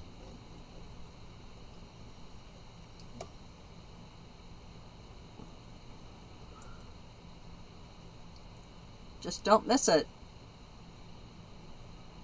Oh, shit!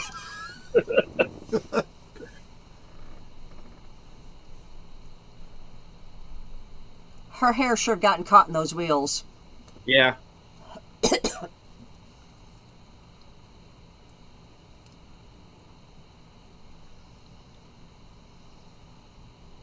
That was a 1 in a million shot. Yes, it was. Again, I'm going with the predestination paradox.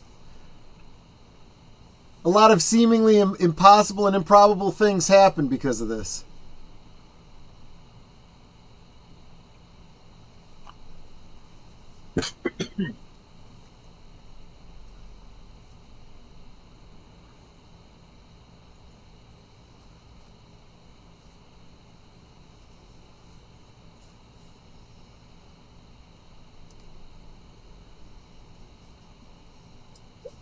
Why do you put it on your hat? Because So he doesn't have to hold it? It was on the seat next to him. this is cooler, though. It just looks cool, yeah.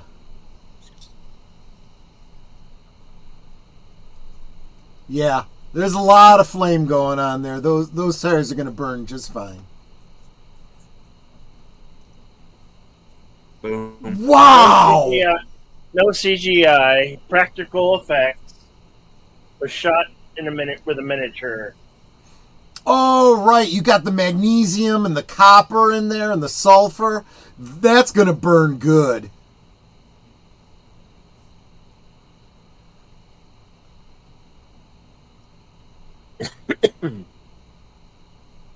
Eastwood Ravine now. Ravine. Nice.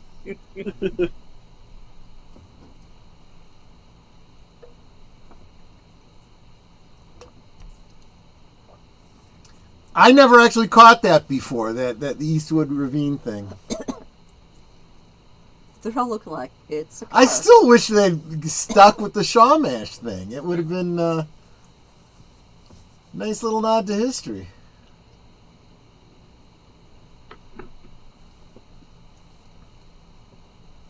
Get off the track. Yep.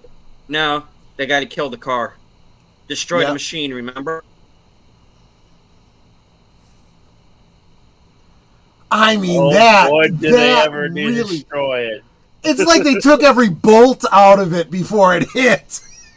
One other thing is, It that car just was made of stainless explodes steel. into Yeah. It wouldn't have pieces. fallen apart that easy. I know.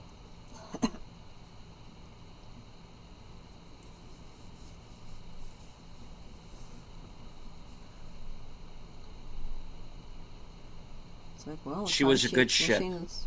Yeah.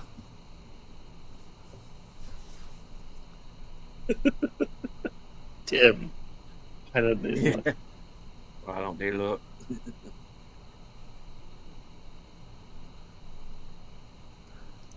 Yeah, even the flux capacitor is fluxed. It's a kaput. Yeah.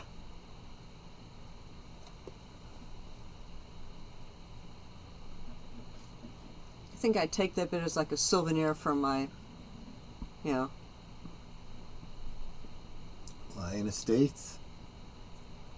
This is the whole thing that Doc Brown predicted in the second movie, that history would change around him.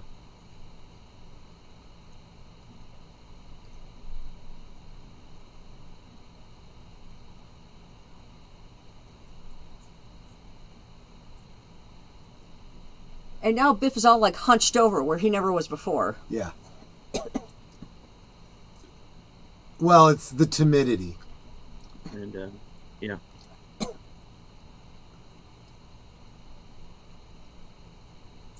And of course not Crispin Glover. Yep.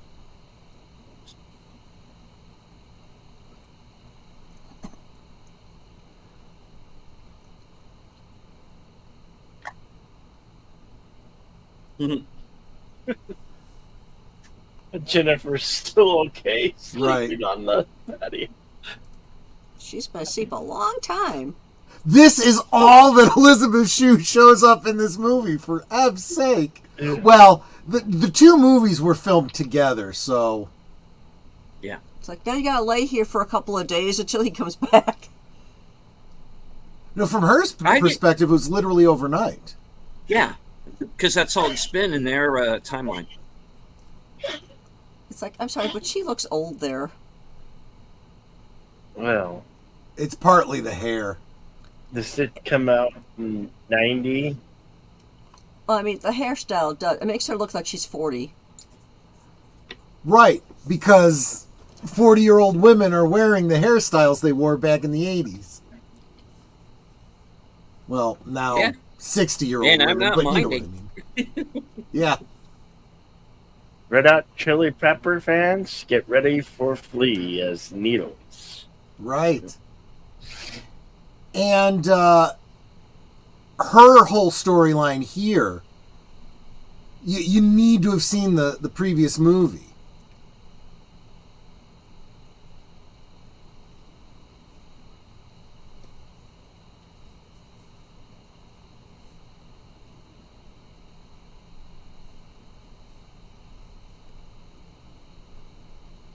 Well, yes, but no. And this is the accident that Doc Yeah. was talking about.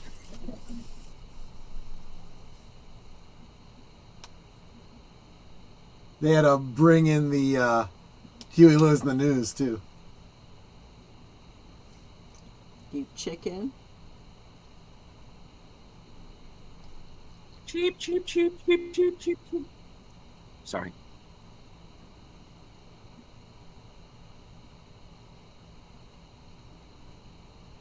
Oh, hi, Marty. What a race, you know.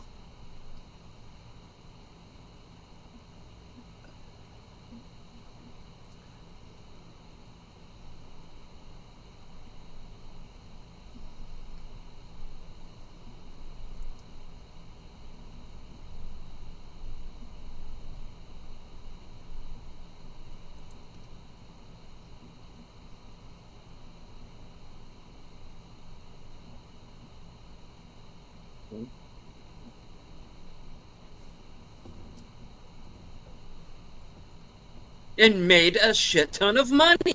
No, Yeah. maybe. No.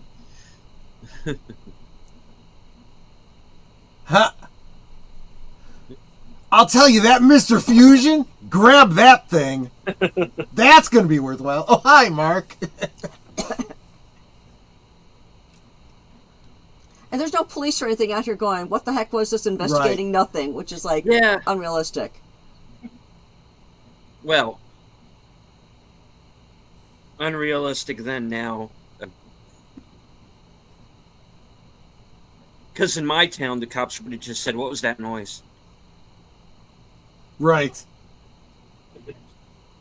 Hello, LDG. No one reported the accident. Well, you yet. got to figure the people in the train were like, "Hey, did you feel something? Did you hear something?" The train conductor would have seen him hit the car. I love the fact that they were both blown back.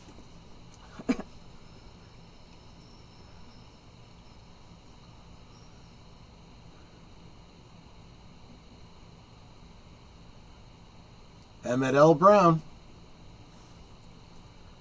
I just want to know one thing. Why did he build another time machine? It runs on steam. Guess he needed it for the...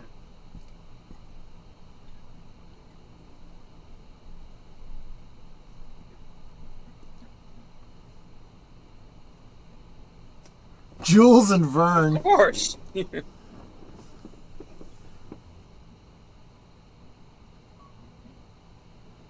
And Einstein.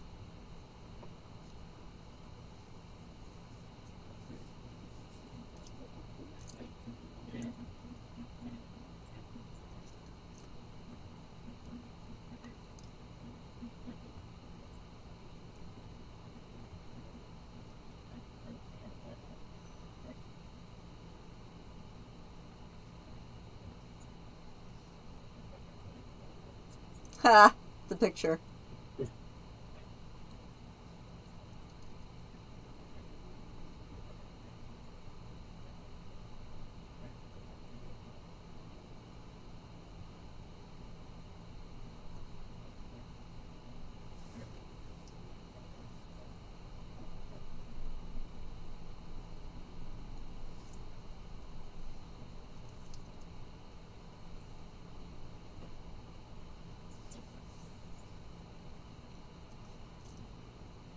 But since they're shouting, it sounds like, the train is loud. Yeah.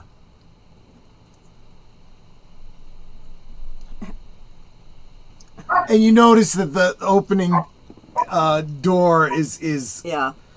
inspired by the DeLorean.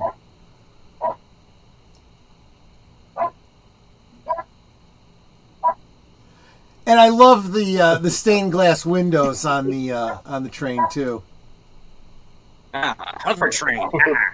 Where roads, tracks, where we're going, we don't need tracks. Right.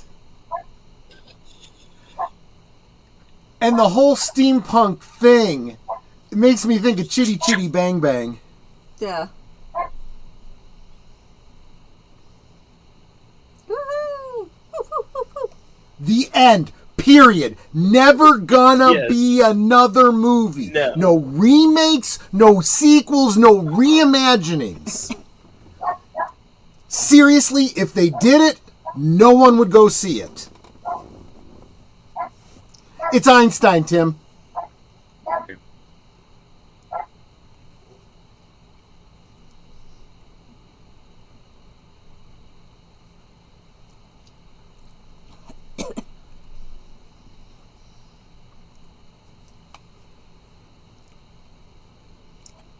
All right. Shall I consult the scrolls? You shall. All right. This is a little thing we do on the show where I go do a IMDb, where I consult the scrolls, aka IMDb Pro, for a bit of information on the backstory of the film. All right. Back to the Future 3 was released May 25th, 1990, with an approximate budget of $40 million and went on to gross $245 million worldwide.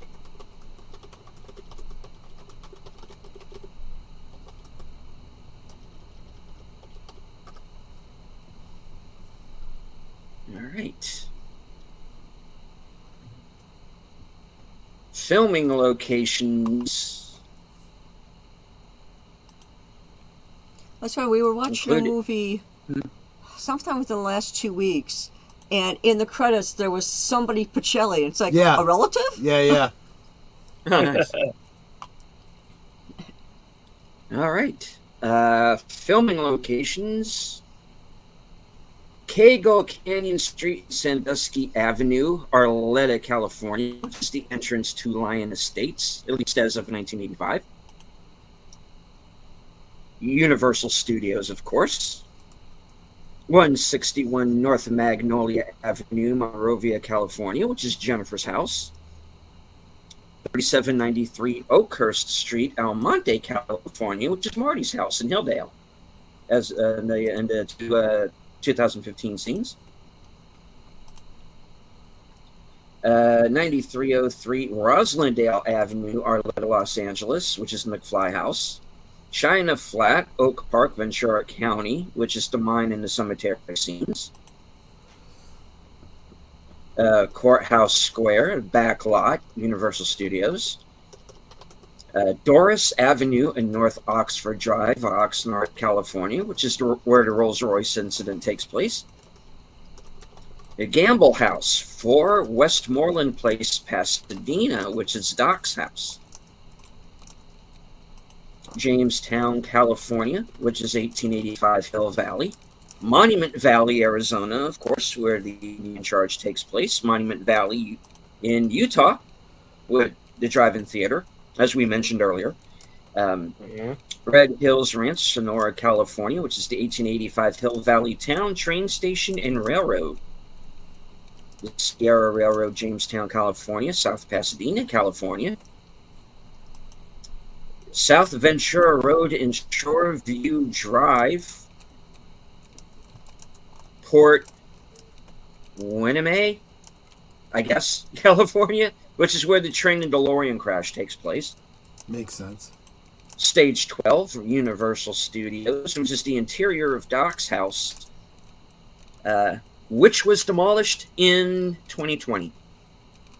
So Stage 12 is no more. Yeah, they used to All have right. run tours out of there. All right. On to the trivia.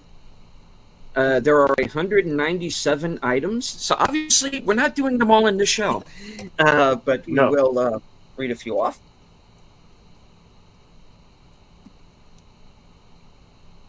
All right. A horse dealership in 1885 is owned by the Statlers. In Back to the Future, there is an ad on the radio for Statler Toyota in 1985. Yep. In 1955, Statler Motors Studebaker is visible near the town theater. Yep. The name on the manure wagon in 1885 reads A. Jones. In Back to the Future, the name on the manure truck from 1955 read D. Jones. Nice. Filmed at the same time as Back to the Future Part 2, and the 4 years since Back to the Future was made, Michael J. Fox had forgotten some of his skateboarding techniques. The editor of Hill Valley's newspaper in 1885 is M.R. Gale, a tribute to trilogy screenwriter Bob Gale. Wow. In Back to the Future Part 2, Biff watches A Fistful of Dollars in the alternative in 1985, in which Clint Eastwood's character uses steel plating underneath his poncho. Marty, calling himself Clint Eastwood, uses the hatch from a stove under his poncho in 1885. The sign at the train crossing in 1985 identifies the location formerly Clayton Ravine as Eastwood Ravine, named for Marty's character. Yep. Okay. And this is a long one. Go ahead. I imagine that there's got to be a conversation somebody has looking at it going, Eastwood Ravine, I wonder if that's any connection to Clint Eastwood, the actor. Nope, just coincidence. All right. Throughout the trilogy, the DeLorean and its duplicates created via time travel make 15 trips through time, 13 on screen. They are: 1, Doc's dog, Einstein, is sent 1 minute into the future to test a machine. True. 2, Marty travels to 1955 from 1985. 3, Marty returns to 1985 from 1955. 4, Doc travels to 2015 from 1985. 5. Not seen on screen. Doc travels to some point beyond 2015 to learn that Marty's family has unraveled. 6. Also not on screen. Doc travels to 2015 from the future to find the beginning of the unraveling of Marty's family. 7. Doc returns to 1985 from 2015. 8. Doc takes Marty and Jennifer forward to 2015 from 1985. 9. Biff travels from 2015 to 1955 to give himself the sports almanac, thus creating an alternate timeline. 10. Biff returns to 2015 from 1955. 11. Doc and Marty and Jennifer return to the alternate 1985 from 2015. 12. Marty and Doc travel back to 1955 from the alternate 1985 to get the sports almanac from Biff. 13. Doc accidentally travels from 1955 to 1885 when the DeLorean is hit by lightning. 14. Marty travels from 1955 to 1885 to rescue Doc. 15. Marty returns to 1985 from 1885. A 16th, 14th on-screen time travel voyage is made by Doc and his family in the time train from the future to 1985 to introduce Marty and Jennifer to Jules and Vern, and to give Marty an undamaged photo of him and Doc Brown in front of the clock. Additional off-screen time traveling has occurred as stated by Doc Brown, presumably in both the DeLorean and the time train, but these are the 16 confirmed travel. 17. Franco goes in where the others have been. 18, 0 hour. Gilpin's got a date. Oh shit. That's 30 dozen. I'm sorry. My bad. Forget those last 3. Oops. Okay. Whoops. Jefferson. Okay. The train station is near the site of the station built for Pale Rider, a Clint Eastwood movie. The two halves of the Pale Rider station became new buildings in Hill Valley. One can be seen at the north end of town by the corrals and tracks, the other at the south end by the water wheel. Director trademark. Robert Zemeckis, of course. When Marty walks along the railroad tracks and finally reaches the town, he comes to the railway station. Then he walks into the room while the camera slowly rises up above the station and finally shows Marty at a long distance walking into town. This scene is shot exactly the same way as the scene in Once Upon a Time in the West when Jill arrives at the station. Yep. Cameo, ZZ Top. Yep. One of the film's composing bands has a cameo as the band in 1885 playing a variation of Double Back. Yep. And hello to Gary Ambrosia. Good to see you, sir. Hello. All right. When Doc and Marty are at the drive-in preparing the DeLorean for the trip to 1885, Marty mentions Clint Eastwood and Doc replies, "Clint who?" In this shot, there is a movie poster on the drive-in's wall showcasing Revenge of the Creature and Tarantula, containing some of the first film appearances of a young, then unknown Eastwood. Marty even looks to and briefly points to that poster as he says to Doc, "Oh, that's right. You haven't heard of him yet." Did we discuss the deleted scene when Griff shoots Marshall Strickland in the back? Yes, we did. We glossed over it, yes. Yeah, we got to that. And by the way, in case you didn't recognize him, the fella playing the deputy marshal is Donovan Scott, who was Olive Oil's brother in Popeye. Oh, wow. Yeah. I didn't recognize him until I looked him up on IMDb Pro. I go, oh, snap, that was him. Yeah, nice. All But right. Gary's question makes me realize something. I have, I talk about owning physical media. All of these movies that we watch, I own on DVD or I pick them up immediately after. because if it's worth watching, it's worth owning.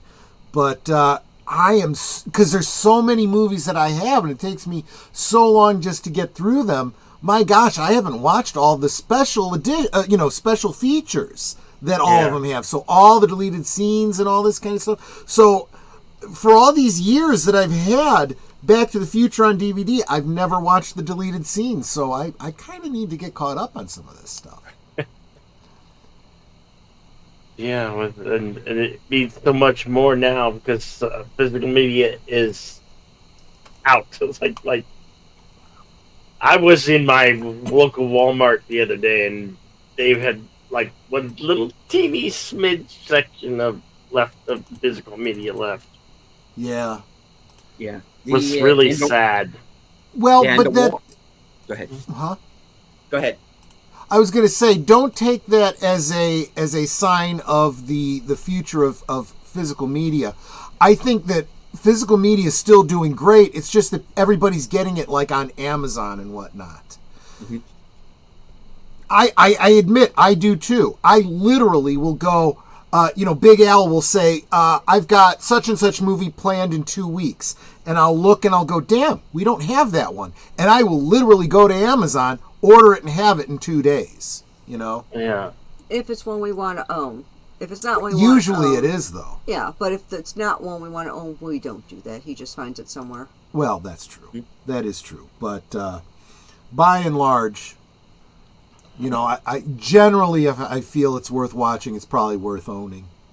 Think about it. It used to be a $10 prospect to go to the movies, right? It's gotten to be a lot more than that, but it used to be about $10. And nowadays, for $10, you can own the movie forever. Gary Burgess says this movie is really good. I enjoy watching this one over the other two. Yeah, it does feel. I mean, it's directly intimately tied to the second one. They were filmed together, after all. Mm-hmm. And I did point out a couple of story elements that you need to have watched the second movie to really understand what's going on in the third movie. Not big points, but some of the denouement type episode elements. But it is kind of separated from the other two. The other two are all present, 1955, and the future, whereas this one takes place almost exclusively in the Old West, which was why we split it up. I did Monday Night at the Movies and did the first two on Monday, and then today Western Cinema presents the third part. I think it worked out perfectly. Yeah. And Jedi Bill, great suggestion. I'm really glad that we did this.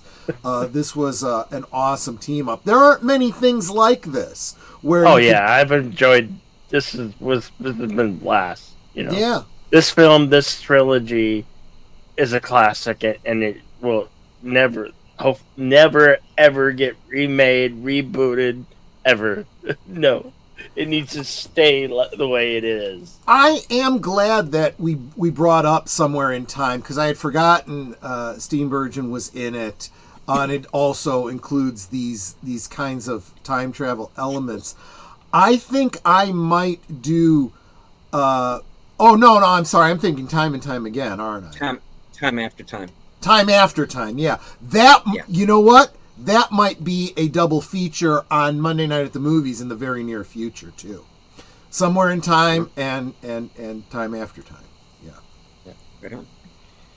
CK and Hello CK says BTTF is my favorite live action franchise. Yeah. Hated 3 as a kid, loved it as an adult. I got to tell you, watching these movies again, I do have more of an appreciation for 2 and 3 than I had previous. I think 3, I think there's a couple of bits in 3 that still kind of throw me as far as the timeline is concerned. But for sure, the second one, which is the one I always had kind of the biggest problem with, rewatching it again Monday night, it does track. Yeah. I was a little confused when I saw it the first time around, but the thing the time travel elements I always had a problem with is just because I don't think in my head canon, time shouldn't work that way. But what you have to give to this trilogy is what I always say about time travel stories. Since time travel isn't a real thing so far, the storyteller has to set the rules for time travel. You can make them up. You try to base them in logic and real world physics, but where you can't, you make it up. But you must always be consistent. Well, I feel like Zemeckis is very consistent. He has laid out his time travel rules, and he sticks to them all the time. And even the ones that I'm like, okay, you know, like the slowly disappearing, you know, from the picture and stuff, I'm like, I don't believe time would work that way. That's okay. It does in Zemeckis' world, and he's always consistent about it, and his rules always stand up. You got to give credit for the fact that the first movie was written to be standalone. There was never an intent to do a sequel. And then when they were, okay, we're definitely going to turn this into a trilogy. Well, okay, if we're going to do it, then we're going to film 2 and 3 together as one production, get it all done. And we're going to have to think through the story, right? What hook did we leave at the end of the first movie? And it's kind of like weaving in an extension on a rug, you know, where you want to make it as seamless as possible. And they did it. They had to fudge a couple things at the end. Because I said, you know, one possible hiccup is, why does Doc Brown care about Marty's kids when he could just as easily have addressed Marty's whole accident being called chicken thing, right? That seems inconsistent. But they kind of glossed over it, they kind of fudged it and made it work, and then tied it into the ending for 3. That brings complete resolution to Marty's future and his future history, I should say. Speaking of which, we still have a little bit of trivia here. Going to go through a few more Okay. of these. Before sending Marty back to 1885, Doc mentions that he uses to drive in theaters so Marty doesn't run into a tree that existed in the past. In Back to the Future, one of the first things Marty does in 1955 is run into Parker Peabody's pine tree that existed Yep. in the past. Yep. Clara can be seen behind Marty and Doc while looking at the map at the train station. One of the DeLoreans used in the filming of this movie was on display at the Planet Hollywood restaurant in Honolulu, Hawaii, until the restaurant's closure in 2010. It was then suspended. It was suspended from the ceiling and hung upside down to give the restaurant patrons a better view of the vehicle from above. Wild. This film marks the only time in the trilogy when Doc Brown exchanges dialogue with a member of the Tannen family. He had previously interacted with Biff in the alternate 1985 and Back to the Future Part 2 by knocking him down on the roof of Biff's Pleasure Palace with the going of the DeLorean door. Yep. This is the only film in the trilogy where Marty and Doc Brown exchange catchphrases. Marty Yep. says, "Great Scott," and Doc Brown replies, "Yeah, this is heavy." And like I pointed out, Stone Coda. Yeah. Yeah, I like the fact that it really does, and coming late in the third movie, it really does show how much interaction these two characters have had and the influence they've had on each other. You know, it gives a great deal of payoff to the implied relationship that you see going into the first movie. All right. The scene where Marty and Jennifer kiss on the porch was the only scene shot while Back to the Future 2 was being made. Makes sense. Yeah. The role of Clara Clayton was written specifically for Mary Steenburgen. Oh. Yeah, that makes perfect sense. The clock in the clock towers started running at 8 p.m. on September 5th, 1885. The date is provided by the caption on a photograph Doc gives Marty at the end of the movie. The lightning strikes the clock tower at 10:04 p.m., November 12th, 1955. This means that the clock tower operated for exactly 70 years, 2 months, 7 days, 2 hours, and 4 minutes.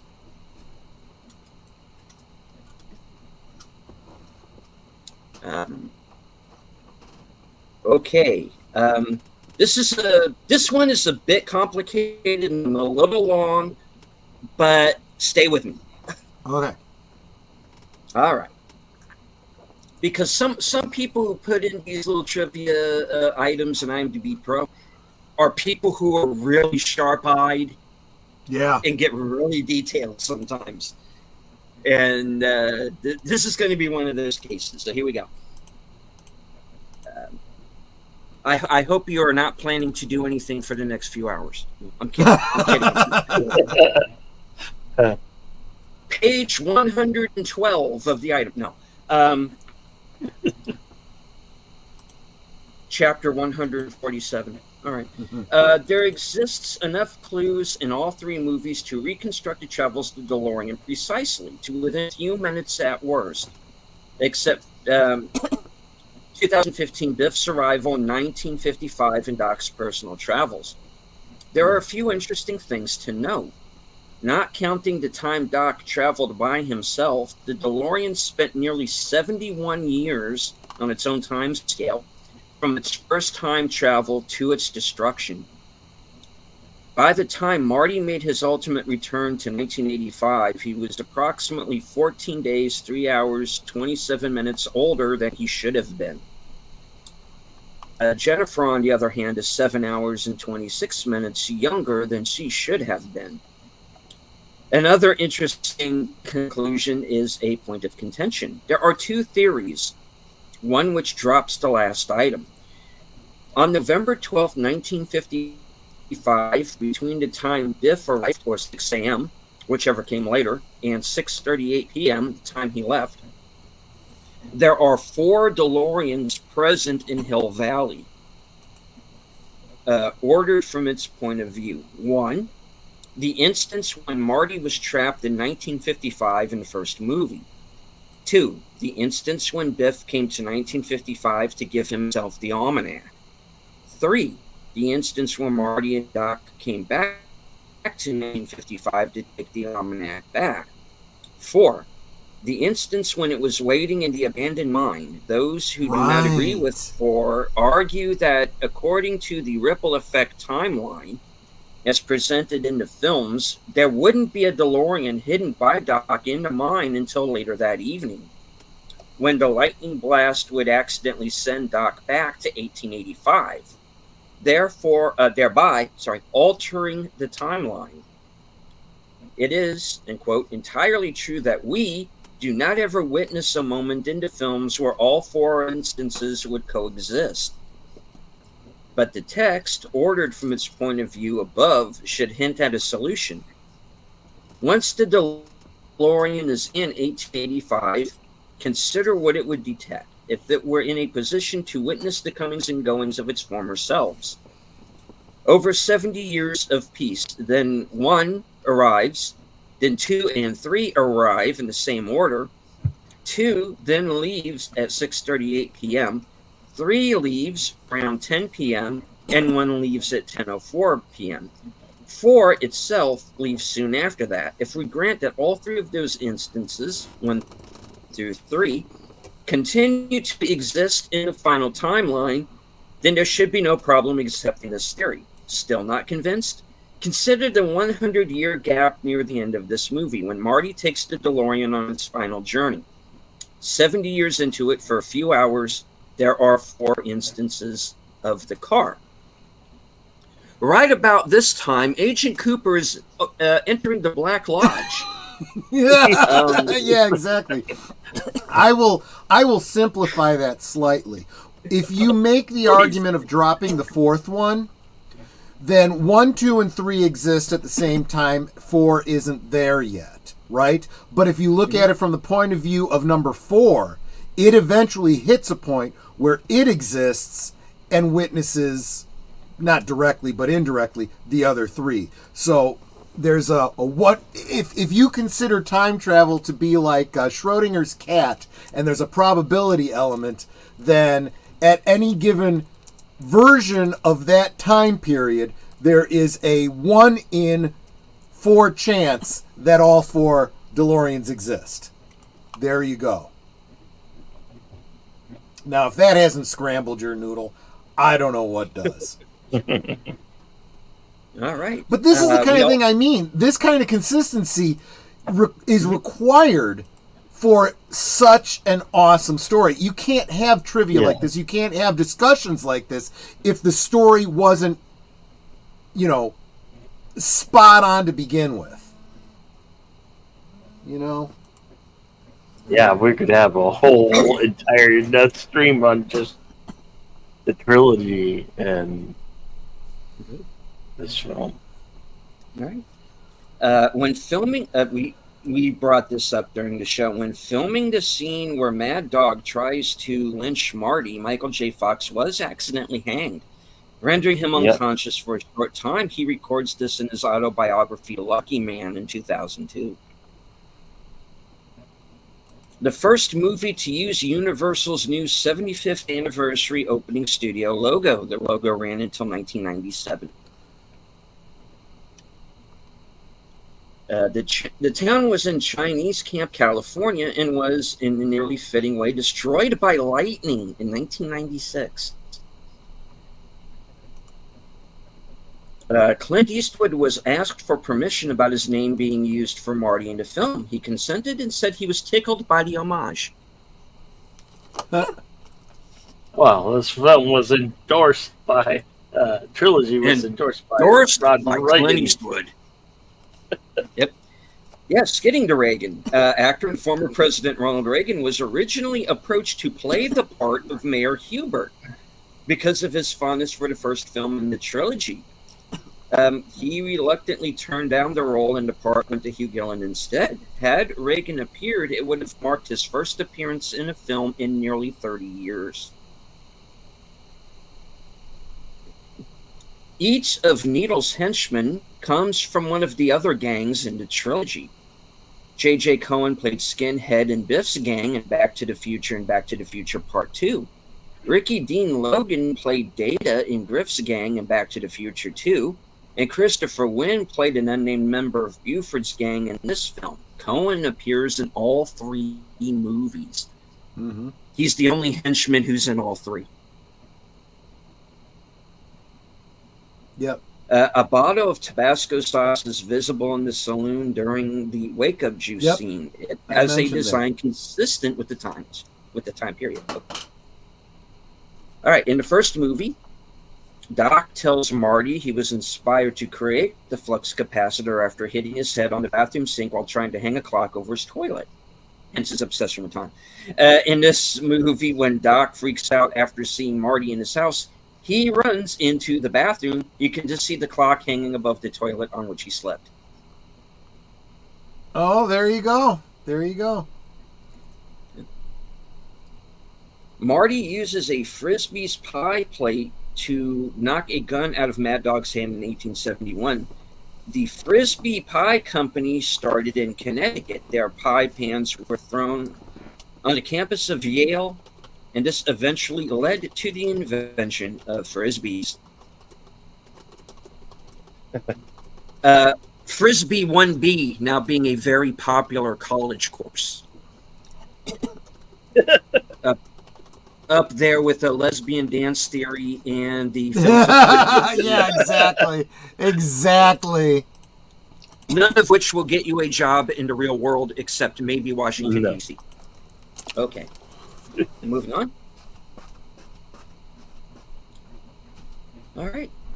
For approximately 3 weeks, Robert Zemeckis would fly to Los Angeles after his days filming of the train climax of this movie to approve the sound dub that Bob Gale had been supervising of Back to the Future Part 2. He would then get up at 4:30 a.m. the next day to fly back to the Northern California set to continue this filming for that day. Now, he could have used a time machine. Mm-hmm. In the course of the year that it took to film Back to the Future Part 2 and this movie, Michael J. Fox lost his father and gained a son. Bob Gale and Robert Zemeckis figured that for this movie, they had already done all they could do with Marty's family, so the focus of the film was shifted to Doc Brown. Mary Steenburgen's children persuaded her to be in the film. Good thing. The death of Michael J. Fox's father delayed filming for 2 weeks. According to the book Billy Gibbons' Rock and Roll Gearhead, ZZ Top was hanging around the set and was asked to be the town band. During one take, the camera broke. While waiting for the camera to be repaired, Michael J. Fox asked if they would play Hey Good Lookin', which they did. Afterwards, more requests were played. 2 hours later, someone inquired if the camera had been repaired. Robert Zemeckis replied it had been fixed for quite a while. He just didn't want to stop the party that had evolved. No, we got ZZ Top giving We got us ZZ Top here. Forget the camera. All right. Doc Brown states his German ancestor's surname was von Braun. This is a reference to Werner von Braun, one of Germany's leading rocket scientists, who was taken to America following World War II and assisted greatly in the NASA program. Hence, our Yahtzees beat the Russians' Yahtzees to the moon.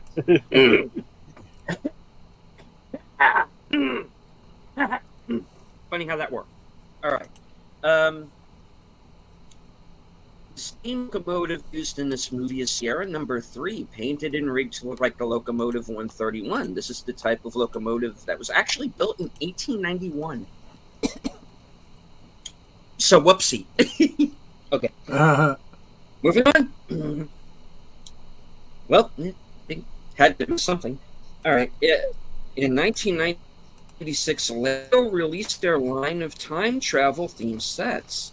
As part of the promo for both the Time Cruisers and the Wild West sets being released, the comics section of the Lego magazine did a 2-part piece sending a character into the Wild West.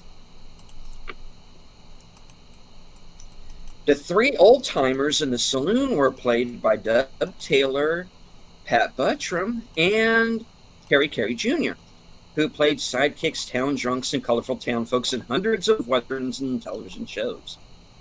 I'm convinced that Mr. Haney always sounded like that. Yes, I agree. Yep. I thought it was something he put on just for Green Acres, but I guess not. Nope. I'll read a few more of these and then we'll move on. It's like I said, I'm not going to get to all of them. They would be a whole other show. The character of Clara Clayton is in reference to Clara Clemens, Samuel Clemens, aka Mark Twain's daughter. Clara Clemens went on a sleigh ride with her future husband. Oh, yeah, right, as I will refer to him. Osip Gabrielowicz. Okay, well, that's you. We'll call you Ozzy.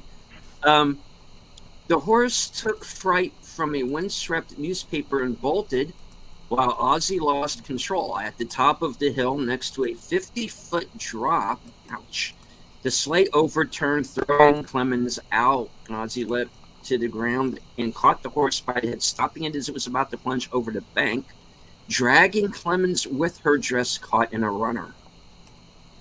Oh, wow. Yike. All right. That's a big Tom horse. Wilson, our boy Biff, Mad Dog here, performed all of his own horse riding stunts. He also did the trick where he lassos Marty just before he meets Doc in 1885. That's cool. I think a lot of people don't realize he's actually very talented and very nice guy, despite the role that he plays. And a good stand-up comedian. That I didn't know. Okay, good. Yeah. Yeah, he was a stand-up, yeah. I first heard of him when they did the Wing Commander video game back in the day. He's in the cutscenes for that. Yeah. Which I always thought was kind of odd that he wasn't in the movie.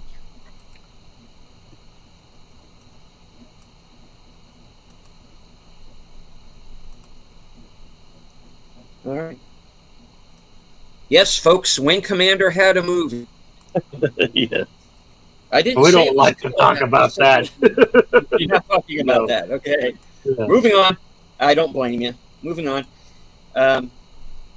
The photographer at the festival is the film's director of photography, Dean Cundy. How convenient. That is cool. Continuing Oh, cool. Chronicles. Yeah. All right. I said that already. All right. Love the game. Somebody says, love the game, the movie sucked. Yes. That one, Yeah. I believe all of us here could agree. The train that crashes into the bottom of the ravine was actually a miniature. Yep, you brought that up. When filming the sequence with the train and DeLorean for safety's sake, the builders rigged it so the DeLorean could flip off at any given time. Early in 2008, several directors, including Steven Spielberg, voted on an attraction room for Universal Hollywood that would contain rare and old costumes and props.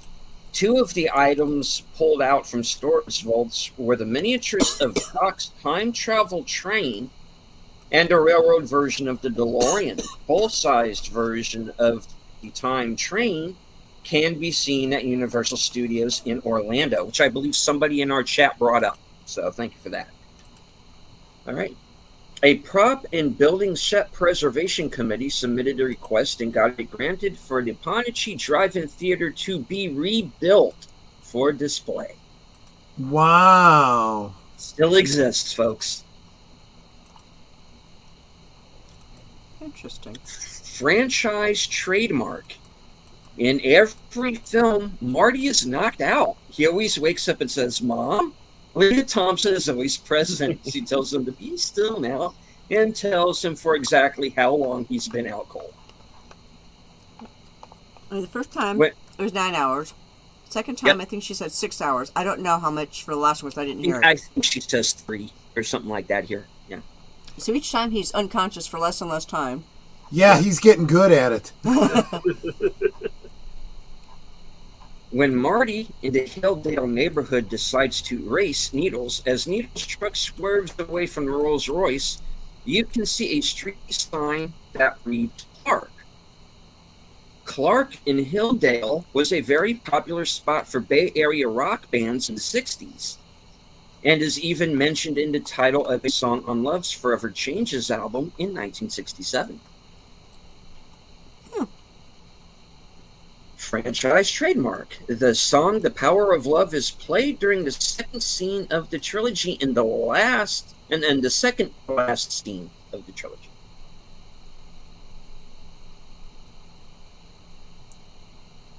Franchise trademark. In each film of the trilogy, Tom Wilson ends up covered in manure. Poor man. I hate manure. All right. I'll read this last couple of bits off, and then we'll call it. Pat Buttram. This was Pat Buttram's last on-screen role as a patron in the saloon. Of all the roles he performed afterwards were voiceover roles. In every film of the trilogy, there is a scene where Marty is knocked unconscious, woken by someone resembling his mother as he thinks his past experiences have been a dream. There is always a scene with Marty entering a public drinking place where Biff or one of his relatives enters, calling out, "Hey, McFly!" Yeah. There's I always told a you never to scene. come back in here. Yep, there's always a scene with Marty being chased by someone resembling Biff or Biff himself and his gang. In part 1, he was on a skateboard. Part 2, on the hoverboard. The See, time what machine. I liked in this last one Right. is that Mad Dog did not look like Biff. He looked completely different. He did. He kind of really did. It's like he did not look like Biff. Yeah, it's like I like that because it's like you're not going to look like all of your ancestors. I'm sure I don't look like my grandmother or my great grandmother or whatever.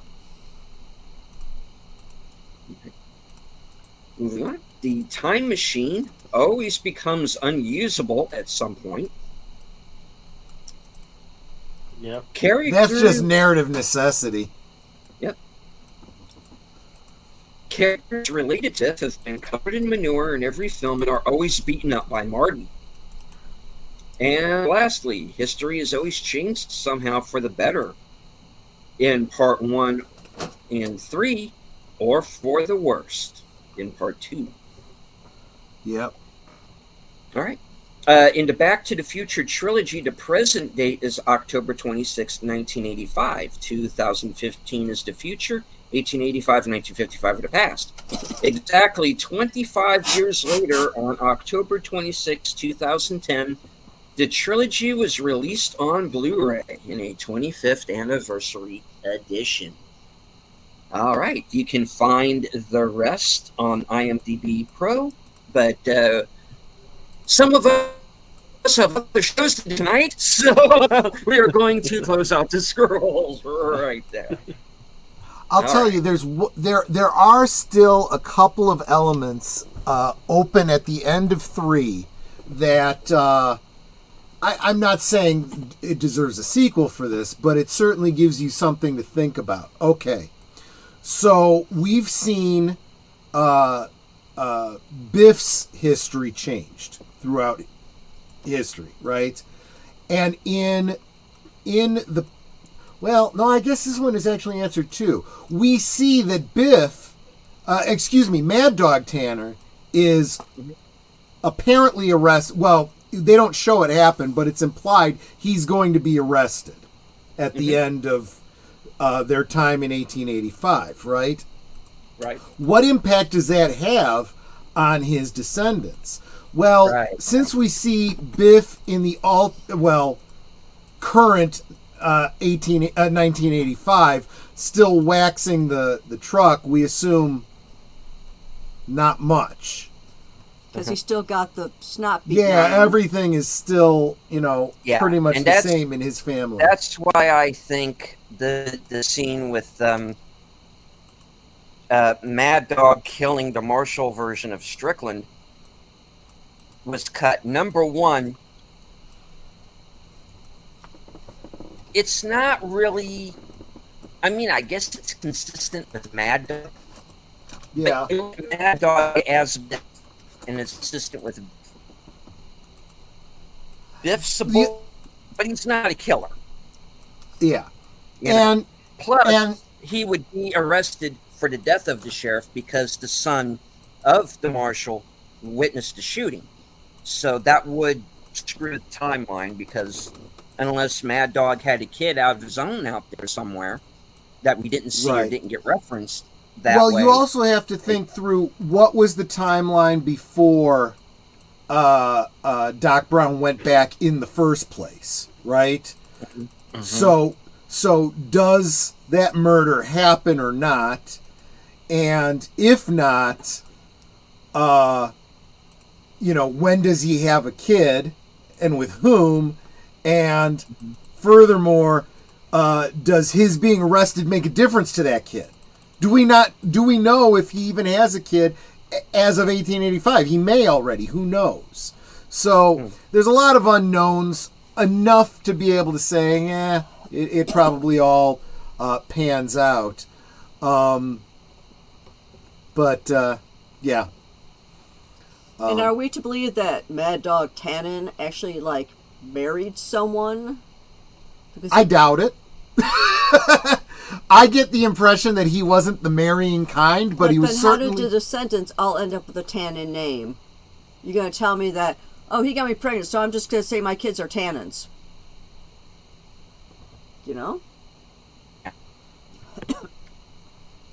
I don't know. Maybe it's like Damian Wayne kind of a situation.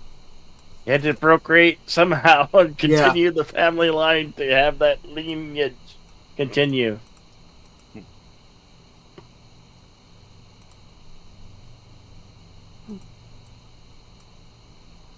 All right. Yeah. I'm sorry. I'd like to go ahead and thank everyone who joined us here today, especially those of you on Rumble. I can't see you, but I know that you're there. Troy, Yeah. it's your Rumble page. How many people are with us, or were with us during the course of the show? I see 4. Yeah, it's saying 4, but I think that's us. I don't have any actual comments in Rumble. That's okay though. I don't mind because since YouTube and Google have stymied the ability to back up to Rumble, I simulcast to Rumble just to have the backup. That's really my goal. So, that's okay. All right. CK says maybe Mad Dog's son was a bad apple who thought his dad was a badass, so he changed his name to Tannen. Maybe. Yeah. Although I could totally see, running off to join his father's gang type of thing or whatever. Yeah. That's why I made the Damian Wayne, reference. Yeah. The farther you go back, the more ancestors you have exponentially. It's not just 2 people like Marty's parents that affects Biff's line. True. All right. Well, like I said, LDG was said, sorry. I was surprised I didn't screw Biff over entirely in the Old West and never had kids completely remove him from the future. Yeah. Yeah. Yeah, they could have, yeah. But it's not that kind of movie, so. I think they wanted to limit how much they complicated the timeline. Well, that, and I'm sitting here thinking, how many characters during the course of all 3 of these movies actually die? I don't think anybody does. No, yeah, good point. Yeah.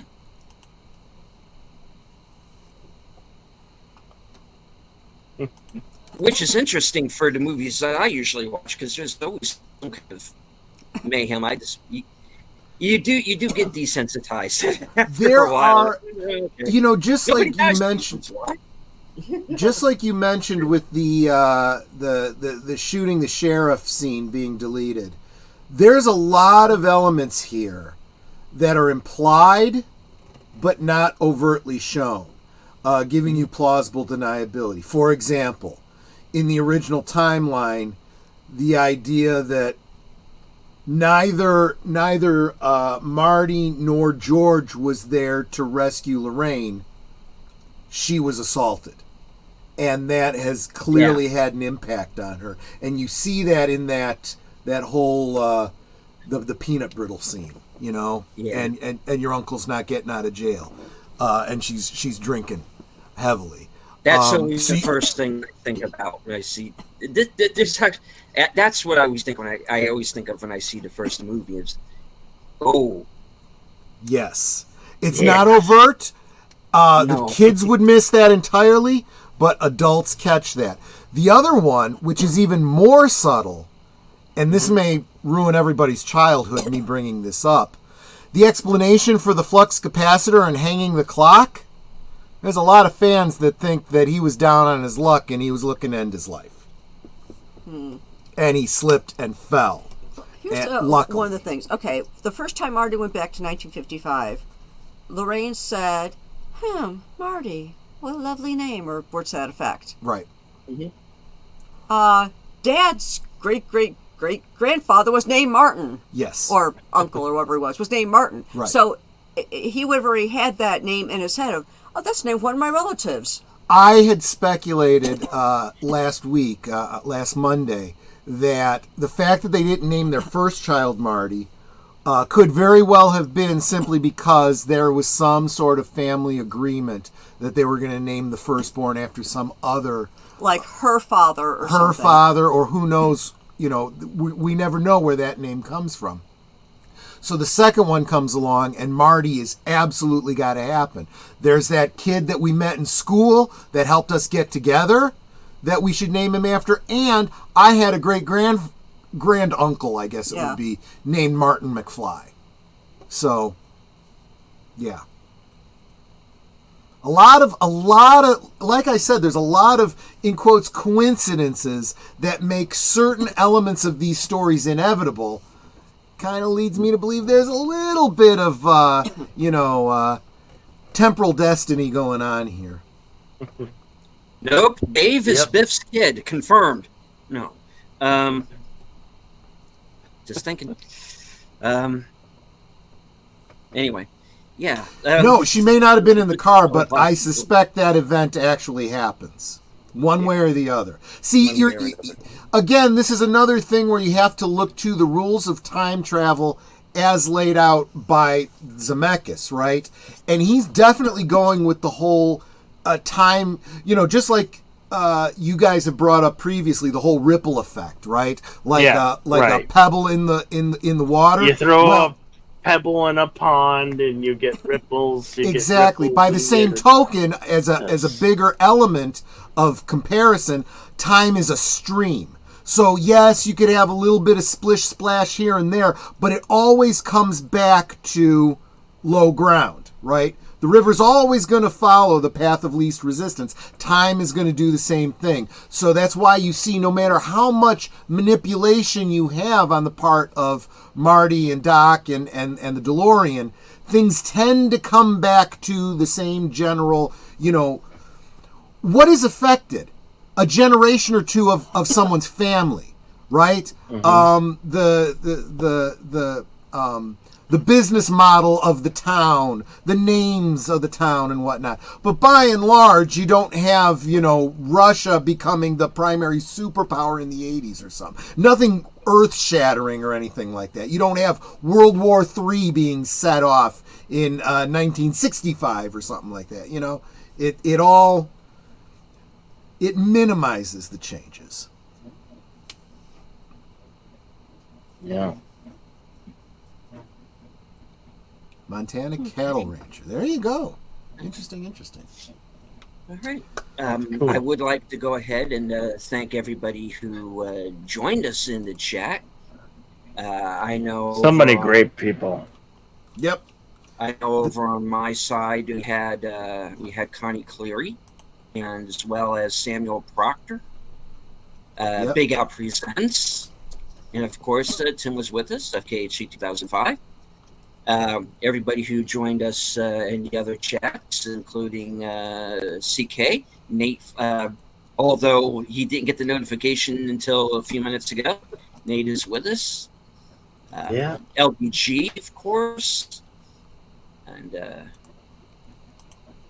Gary Ambrosia. Thank you, sir. Yeah. Jesse Guajardo. And everyone else. Of course, Aged Boomer. And everybody else that I might have missed along the way. Thank you all for being here. Or donation. Wilkie's Movies DJ. and Music. JPRPH1. Storyman Jack.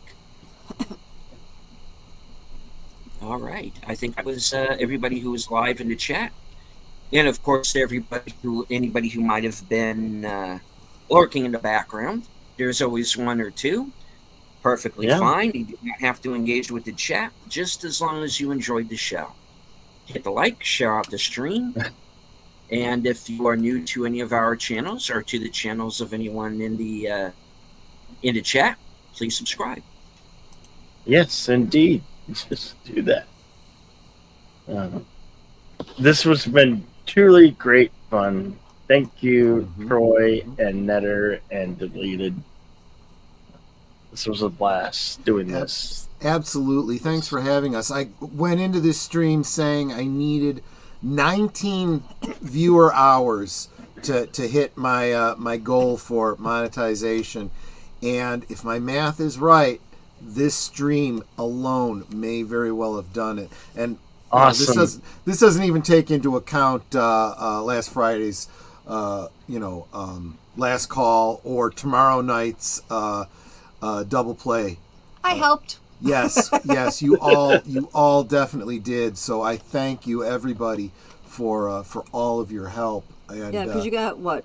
We've been on for about 3 hours, so you've got at least three Yeah. watch hours from me. I am looking forward to maybe a midsummer celebration when I can announce monetization. That's my hope. So thank Awesome. you, everyone. Awesome. Well, should we get to our parting words there, deleted scenes. Yes. Would you like me, everybody can? yes? Would you like me to make the two announcements that we have in the private chat here? For Absolutely, upcoming go shows? for it. All right, folks. Bill and I also co-host on Thursday afternoons Action Theater, and we have a treat for you this week. This week's Action Theater will be Godzilla -1. Yep. And for Western Cinema next week, Sam Peckinpah's classic Ride the High Country. Yeah. Very good film. So we got two really good movies coming up for you in the coming week. Yep. All right. Well, ladies Well, that- first. Well, Oh, okay. sorry. Bill, go ahead. Yes. No, Netter should go first. Netter. Let's see, what do I have coming up? Thursday, I have Mrs. Dadman Walking 55. And then I'll have Dadman Walking 55 a few weeks after that. But we get to hear from the Mrs. first. So she's going to talk all about her channel and herself. And, we get to hear all of that. She's new to me, so I'm really looking forward to learning all about her. And I hope you guys are as well. Let's see, Saturday on Netter's Network, we are going to be having on Retro Cinema Dolores Claiborne. Mm-hmm. So I hope you'll enjoy that. And of course, I co-host on Friday Night Last Call with the big guy. So yeah, and then on Tuesday, yes, I'll also be on Deleted's channel for Sparkwood and 21. Okay. I think that's everything I'm attending this week. Troy. Yeah, so tomorrow night, as I kind of mentioned before, double feature, a summer special, summer school, and Wet Hot American Summer. And you guys know how I do that. I start off with the first one on YouTube, then I shut it down and we move over to Rumble for the rest of it, because I'm trying to build that channel over there as well. Got to diversify. Tuesday, I will, as Netter mentioned, I'll be hanging out with you guys for live from Sparkwood and 21. We are in between seasons now, so we are honoring the See You Again in 25 Years. We're going to start out with a couple of extraneous features, some fan films, and some other assorted extras. That'll be on Tuesday. Thursday, of course, I'll be with Netter on Netter's Network for the interview with Mrs. Dadman Walking. Friday, we haven't decided yet on what the stream will be. I've got a couple of irons in the fire, so I'm not ready to announce anything yet. But it will involve booze. It will involve some good conversation, and I hope you all can join me for that. That's Friday at 9 Central, 10 Eastern. And then, of course, I'll be with Netter for the movie, and I will be on Geeky Geezers later tonight and next week. 8 Central, 9 Eastern. Yeah, I'm getting busy. I'm learning from the best. I'm learning from deleted scenes. Yeah, who needs sleep? It's overrated. Exactly. Yeah. That's why God invented caffeine, damn it. You can do this. Yeah. I'm going to have Yes, to break out our well, espresso maker just to keep you awake. Yeah. I will be back later tonight with another installment of the Insomniac Soup, starting at 10 p.m. Pacific.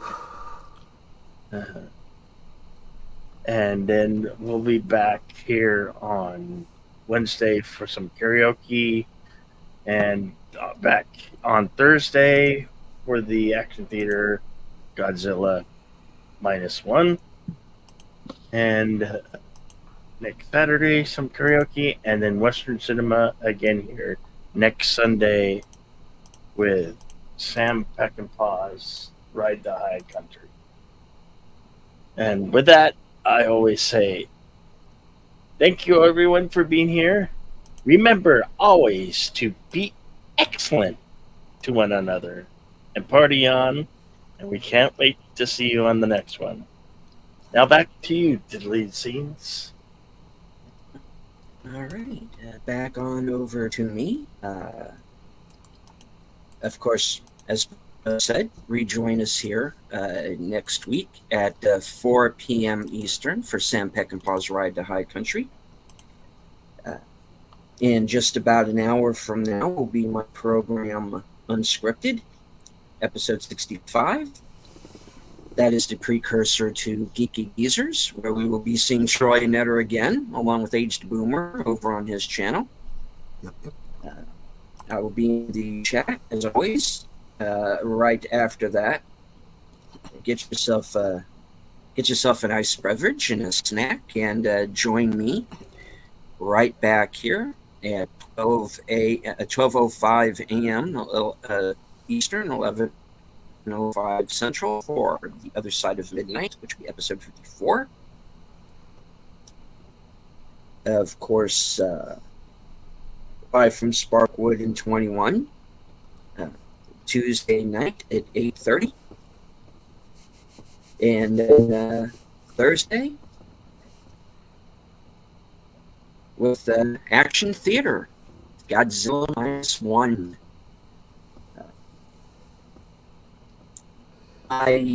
My review for In a Violent Nature is now up on my channel.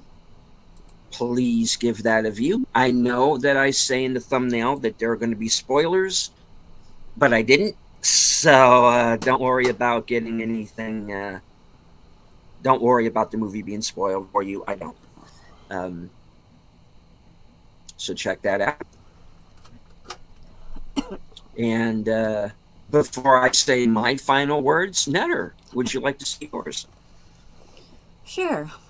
Please make sure that you are sub to every member of the panel as well as every member of the chat.